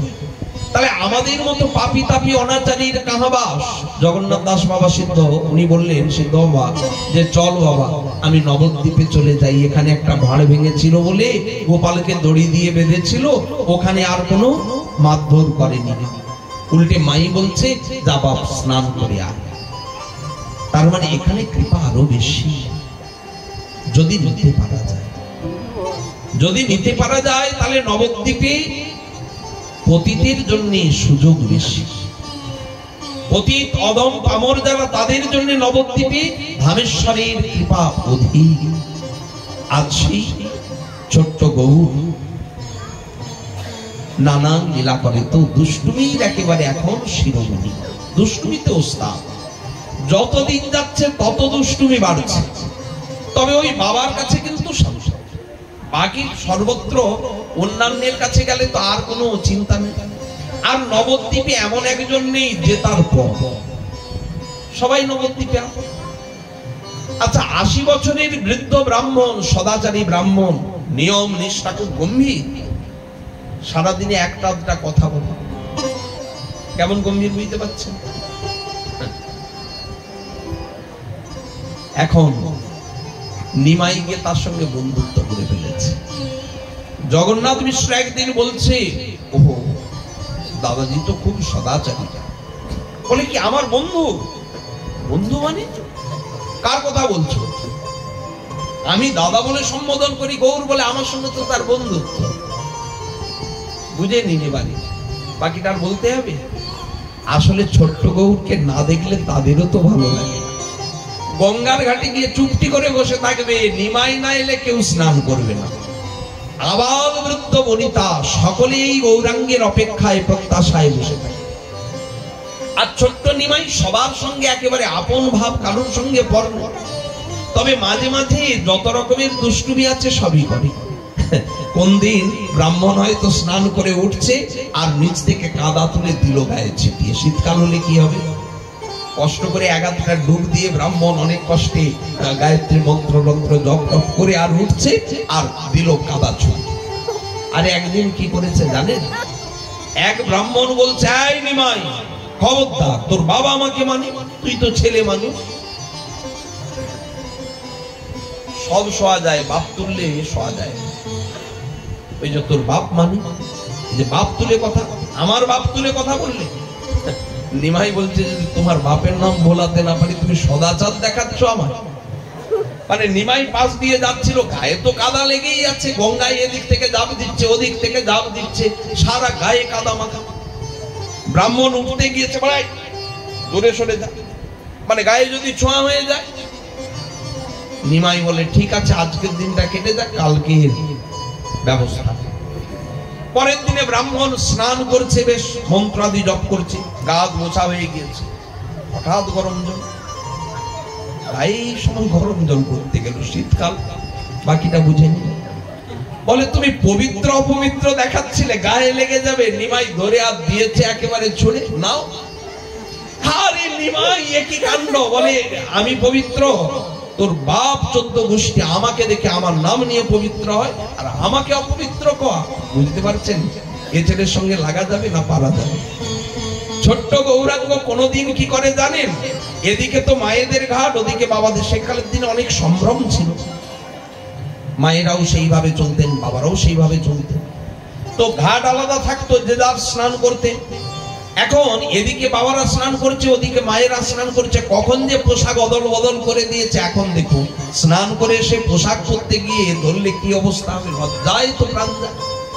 এদিকে হাততালি দিয়ে হো হো করে কোন দিন হাসে, কোন দিন কি করে, দেবুড়ো ব্রাহ্মণ একটু বকাঝকা করে, সময় সুযোগ বুঝে ডুব সাঁতার দিয়ে আর ঠ্যাঙে ধরে নিয়ে গেল মাঝগঙ্গা। আরে কুমির কুমির কুমির কুমির, বাঁচাও বাঁচাও বাঁচাও। আর কে বাঁচাবে কাকে? নিমাই গিয়ে আর করে কি, ওই তো ধরে নিয়ে গিয়েছে। মাঝখানে আবার ব্রাহ্মণকে ধরে তুলে বলে, দেখলে কুমিরটাকে আমি তাড়ালাম, আপনাকে বাঁচালাম, কাঁধে চড়ুন। নিমাই সেই ব্রাহ্মণকে নিয়ে আসে। ওর তো আর হাত চলছে না, পা চলছে না, ভয়ে, মরণ ভয় সাংঘাতিক ব্যাপার। ওই সময় আর হাত পা চলে না। এই জন্যে তাকে নিমাই শেষকালে কাঁধে করে নিয়ে সাঁতার কেটে আর তীরে নিয়ে আসে। বলে, বাপ তোর জন্য আজ প্রাণ বাঁচল। ছোট্ট নিমাইয়ের নানান দুষ্টুমি লীলা, কিন্তু বড় মিষ্টি। এটাই হচ্ছে ব্যাপার। কালকে বলছিলাম না, একবার যদি প্রমাণ হয়ে যায় বস্তুটা সোনা, ও ভাঙাই হোক বাঁকাই হোক দাম, তাই না? মুষ্টি পাথরে প্রমাণ হয়ে গেল। এই যে প্রথমে আলোচনা হলো তত্ত্বের আলোচনা। কেন আমরা যে লীলাটা আলোচনা করব আজ, এটা সাধারণ বালক শিশুর মতো লীলা। কারোর শুনে মনে হতে পারে গৌরাঙ্গ চুরি করে, গৌরাঙ্গ মিছা কথা কয়। কিন্তু তার সেই প্রত্যেকটি লীলা মাধুর্যের লীলা, তিনি স্বয়ং ভগবান। এই লীলার দ্বারা তিনি আমাদের সঙ্গে সম্পর্ক রক্ষা করেছেন, নাহলে আমরা তাকে পেতাম। গোলকের সন্ধান আমরা জানি না, কিন্তু কৃপা করে গোলক থেকে তিনি ভূলোকে এসেছেন। কেন? আমাদের মতো এই ভূলোকবাসীকে গোলকে নিয়ে যাবে। তাহলে করুণার থেকে বঞ্চিত হওয়া এটা নিতান্ত দুর্ভাগ্য। তাই এই মহাপ্রভুকে যদি কেউ সাধারণ বালক শিশু জ্ঞান করে, মনুষ্য জ্ঞান করে, তাহলে জানতে হবে তার যাওয়ার ইচ্ছা নাই গোলকে। এই ভূলোকে 84 লক্ষ জনিতে ওই পশুপক্ষী কীট আদি নানান জনিতে ভ্রমণ করতে তার মনের ইচ্ছা করুক, যে করে সে করুক। তো মহাপ্রভু এই রূপে লীলা করছেন, বড় চঞ্চল, বড় দুরন্ত। গঙ্গার ঘাটটা তো এখন একেবারে নিজের যেন ডেরা, যত দুরন্ত শিশু সবই তো তার সঙ্গে। আর এদিকে গ্রামের যত বালিকা, গ্রামের সব বালিকা কি করে? সব একসাথে দল বেঁধে স্নান করতে যায় গঙ্গার ঘাটে। প্রভু শিশু সঙ্গে স্নান করে গঙ্গাতে, কন্যাগণ আইল তাহা দেবতা পূজিতে। কন্যাগণ সব এসেছে, ওরা সব দেবতার পূজা করবে। আগেকার দিনে গ্রামে অনেক সব বালক শিশু থাকতো, ছেলে মেয়েরা অনেক সংখ্যায় থাকতো। এখন তো সব এক, তুমি আমি আর আমাদের এক, এই তো নীতি আমাদের প্রত্যেকেরই প্রায়। এখনকার দিনে আর যদি শোনে, হাসির কথা একটা বলি, আমার একটা ভাই মানে দাদার ছেলে, তো স্বভাবতই মনে মনে একটা ইচ্ছা, যদি একটা ঘরে মেয়ে হয়। তো পরে যখন সন্তান হয়েছে, ওরা আবার জুড়ুয়া, মানে জমজ হয়েছে। তাহলে কটা হলো? কটা হলো সংখ্যায় মোট? আগে একটা ছিল, পরে একসঙ্গে দুটো, মানে 3টি। এখন দাদাকে যেই জিজ্ঞেস করে আপনার তাহলে ছেলে মেয়ে কটা, ও একটু কাচুমাচু খেয়ে বলে 3টে। মানে 3টে যেন কত লজ্জার ব্যাপার বলতে হয়। কেন? এখনকার দিনে তো আমি তুমি আর আমাদের একটি, বড় জোর 2টি, 3টে মানে আগেকার দিনের নিয়মে চলে গেল যেন। আর আরো যদি আগের দিনে চলে যাই, তখন তো আমরাই দেখেছি এমন পিতামাতা আছে যাদের 15, 16, 20 পর্যন্ত সন্তান, তাই না? তো সেকালের দিনে গ্রামে এই জন্য বালকের সংখ্যা কি বলবো। গতবার ব্রজে বালক সেবা দিতে গিয়েছিলাম একটা গ্রামে। তো এই গ্রামে যখন যাচ্ছি, তো দেখুন গ্রামে যখন বালক সেবা দিতে গিয়েছি, একটা গ্রামে গিয়ে দেখছি বাবারে বাবা প্রায় 500 বালক একটা গ্রামে। এখনো সেখানে 6-7-এর নিচে যদি হয়, তারা মনে করে এ মানুষ না। আরে আমরাও মনে মনে ভাবি বাবা ব্রজবাসী বাড়বে, ব্রজবাসীর সংখ্যা যত বাড়বে ততই মঙ্গল। সাধু সেবা তো ওরাই দেয়। তো যাই হোক, এই যে একদল বালিকা গ্রামে, পাড়ার যত বালিকা সব দল বেঁধে একসঙ্গে গঙ্গা স্নানে যায়। সুবিধে কি? একসঙ্গে পুজো করলে এ একটা দ্রব্য আনে, ও একটা দ্রব্য আনে, একসঙ্গে পুজোয় বসে। কেউ বেলপাতা নিয়ে গিয়েছে, কেউ বা নিয়ে গিয়েছে দুধরা ফুল, কেউ নিয়ে গিয়েছে নৈবেদ্য, কলা নিয়ে গিয়েছে, কেউ চাল, কেউ সন্দেশ, কেউ চিড়া। তাহলে কি একসঙ্গে যখন বসলো, ঠাকুরজির সব সেবার দ্রব্য একসঙ্গে উপস্থিত। একদিন কভু শিশু সঙ্গে স্নান করেন গঙ্গাতে, কন্যাগণ আইল তাহা দেবতা পূজিতে। কন্যাগণ স্নান আদি সেরে তারা পূজা করতে বসেছে। গঙ্গায় যখন বসে তারা পূজা, গঙ্গার তীরে বসেছে, পূজা করছে। গোল হয়ে বৃত্তাকারে বালিকারা বসেছে, মাঝখানে শিবের মূর্তি করেছে। কেউ শিবের পূজা করে, কেউ গঙ্গার পূজা করে, তার যেটা ভাব। তো শিবের ভক্ত একটু মায়েদের সংখ্যা বেশি না নাকি? মায়েদের ভিতরে শিব ভক্তিটা একটু বেশি না? কেন? বাবা তোমার মতো যেন একটা বর পাই, জল নিলে বলে না সবাই নাকি? আপনারা চান কি না বাবা যেন তোমার মতো একটা বর পাই? ভাগ্য কি কে জানি, এমন যদি মাতাল বর ঘর ঢুকে যায় তাহলে গেল। মহাদেবের মতো যদি মাথাল আর সাপ গলায় পেঁচিয়ে নিয়ে যদি স্বামী আসে, তাহলে তার বলার কিছু থাকবে না, নাকি বলেন? আসলে তা নয়। বৈষ্ণবানাং যথাসম্ভব। বৈষ্ণব শ্রেষ্ঠ মহাদেব এই জন্য বলে, যদি পতি পেতে হয় তাহলে যেন বৈষ্ণব স্বামী পাই, তাহলে একটু নিশ্চিন্তে ভজন করতে পারবে। অর্ধাঙ্গিনী, অর্ধেক দিয়ে ভাগ নেব, কিসের ভাগ? পুণ্যের ভাগ। তাহলে বৈষ্ণব যদি না হয় তার ভাগটা নেব কোত্থেকে? তাহলে অর্ধাঙ্গিনী হয়ে লাভ নেই, তাই না? এই জন্য বলে মহাদেবের মতো যেন পতি হয়। মহাদেবের ভক্তি, বালিকারা সব এই জন্য মহাদেবের মূর্তি গড়েছে। বালি দিয়ে শিবলিঙ্গ গড়ে তারা সব পূজা করবে শুরু করেছে। সবে শিবের মূর্তিটা গড়েছে আর কি। বৃত্তাকারে সব 10-12 জন বালিকা বসেছে। কোথায় ছিল কে জানে। একেবারে ঘাড়ের উপর দিয়ে লাভ দিয়ে সে বসবি তো বস মহাদেবের মাথার, মানে মহাদেব একেবারে আসন হয়ে গিয়েছে। বালিকারা বলে, আরে সর্বনাশ করলে কি নিমাই, একটু ভয় ডর নেই? দেবতাকে তো মানে লোকে, আরে মহাদেবের মাথার উপরে বসে বললে সরব। নিমাই বলে, আরে আমি কি সরব? আমি তো মহাদেবের মাথায় থাকি, মহাদেব আমাকে মাথায় করে রাখে। জানো আমা পুজো, তোমরা কার পূজা করতে বসেছো এখানে? নবদ্বীপ আমি থাকতে আবার কার পূজা করবে? আমা পুজো আমি দিব, তোকে কেন পূজা করবো? কেন করবে না? গঙ্গা দুর্গা দাসী মোর মহেশ কিঙ্কর। গঙ্গা তো আমার দাসী, দুর্গা দাসী, মহেশ আমার ভৃত্য কিঙ্কর। তাহলে আমি মনি প্রভু থাকতে তোমরা আবার ভৃত্যের পূজা করবে নাকি? আমা পুজো। নিমাই বাড়াবাড়ি কথা বলবে না, স্বরূপ। নিমাইকে কি আর কেউ মানে নাকি? নিমাই দেখছে এরা তো পূজা করবে না। আপনে চন্দন পরেন পরেন ফুলমালা, নিজে বলে তোমাদের আর পূজা ওরা তো করবে না, জানে তো ভালো করে। নিজে ফুলটা চন্দনে ডুবিয়ে গৌরাঙ্গায় নম বলে নিজের মন্ত্রে নিজে পূজা সারছে। আর পূজা করে করছে কি বলে, এবার কি আছে তাড়াতাড়ি দাও নৈবেদ্য, পূজা হয়ে গেলে তো এবার ভোগ লাগাতে হবে। মূল লক্ষ্য তো ওটা। এরা বলে সর্বনাশ কোথায় আছে, তাড়াতাড়ি লুকা। আর লুকাবে কি? সন্দেশ চাল কলা যা কিছু ছিল সব কাড়িয়া খান, সন্দেশ চালু কলা কেড়ে কেড়ে তো নিচ্ছে। ওর সঙ্গে তো আর বলে পারে না তারা। নিমাই এসব কি করছো? দেবতার নৈবেদ্য। মহাপ্রভু কি করলেন? ছোট্ট গৌর একেবারে সব কিছু খেয়ে ভাব দেখি একটা যেন ভর হয়ে গিয়েছে। ভাবটা এরকম অনেকের হয় ভয়, দেখবেন বাজার ঘাটে অনেকের ভর দেখি, নাম হতে হতে করে কাঁপতে কাঁপতে পড়ে গেল। ভাগবত প্রভু বলছিলেন, বলে যদি এরকম ভর দেখো না, তাহলে বেশি করে এক গোছা ধূপ নিয়ে গিয়ে ভালো করে ধূপ দিয়ে দেখি আর একটু ছ্যাঁকা লাগিয়ে দেবে, তারপরে বোঝা যাবে প্রকৃত ভর না ছ্যাবলা ধরা পড়ে যাবে। তো এখন নিমাই একেবারে ভাব দেখাচ্ছে যেন একটা ভর হয়ে গিয়েছে, কোন দেবাবেশ হয়ে গিয়েছে।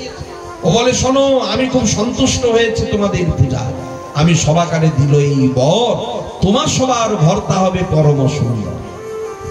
পণ্ডিত বিদগ্ধ যুবা ধন ধান্যবান, 7 পুত্র হবে চিরায়ু আয়ুষ্মান।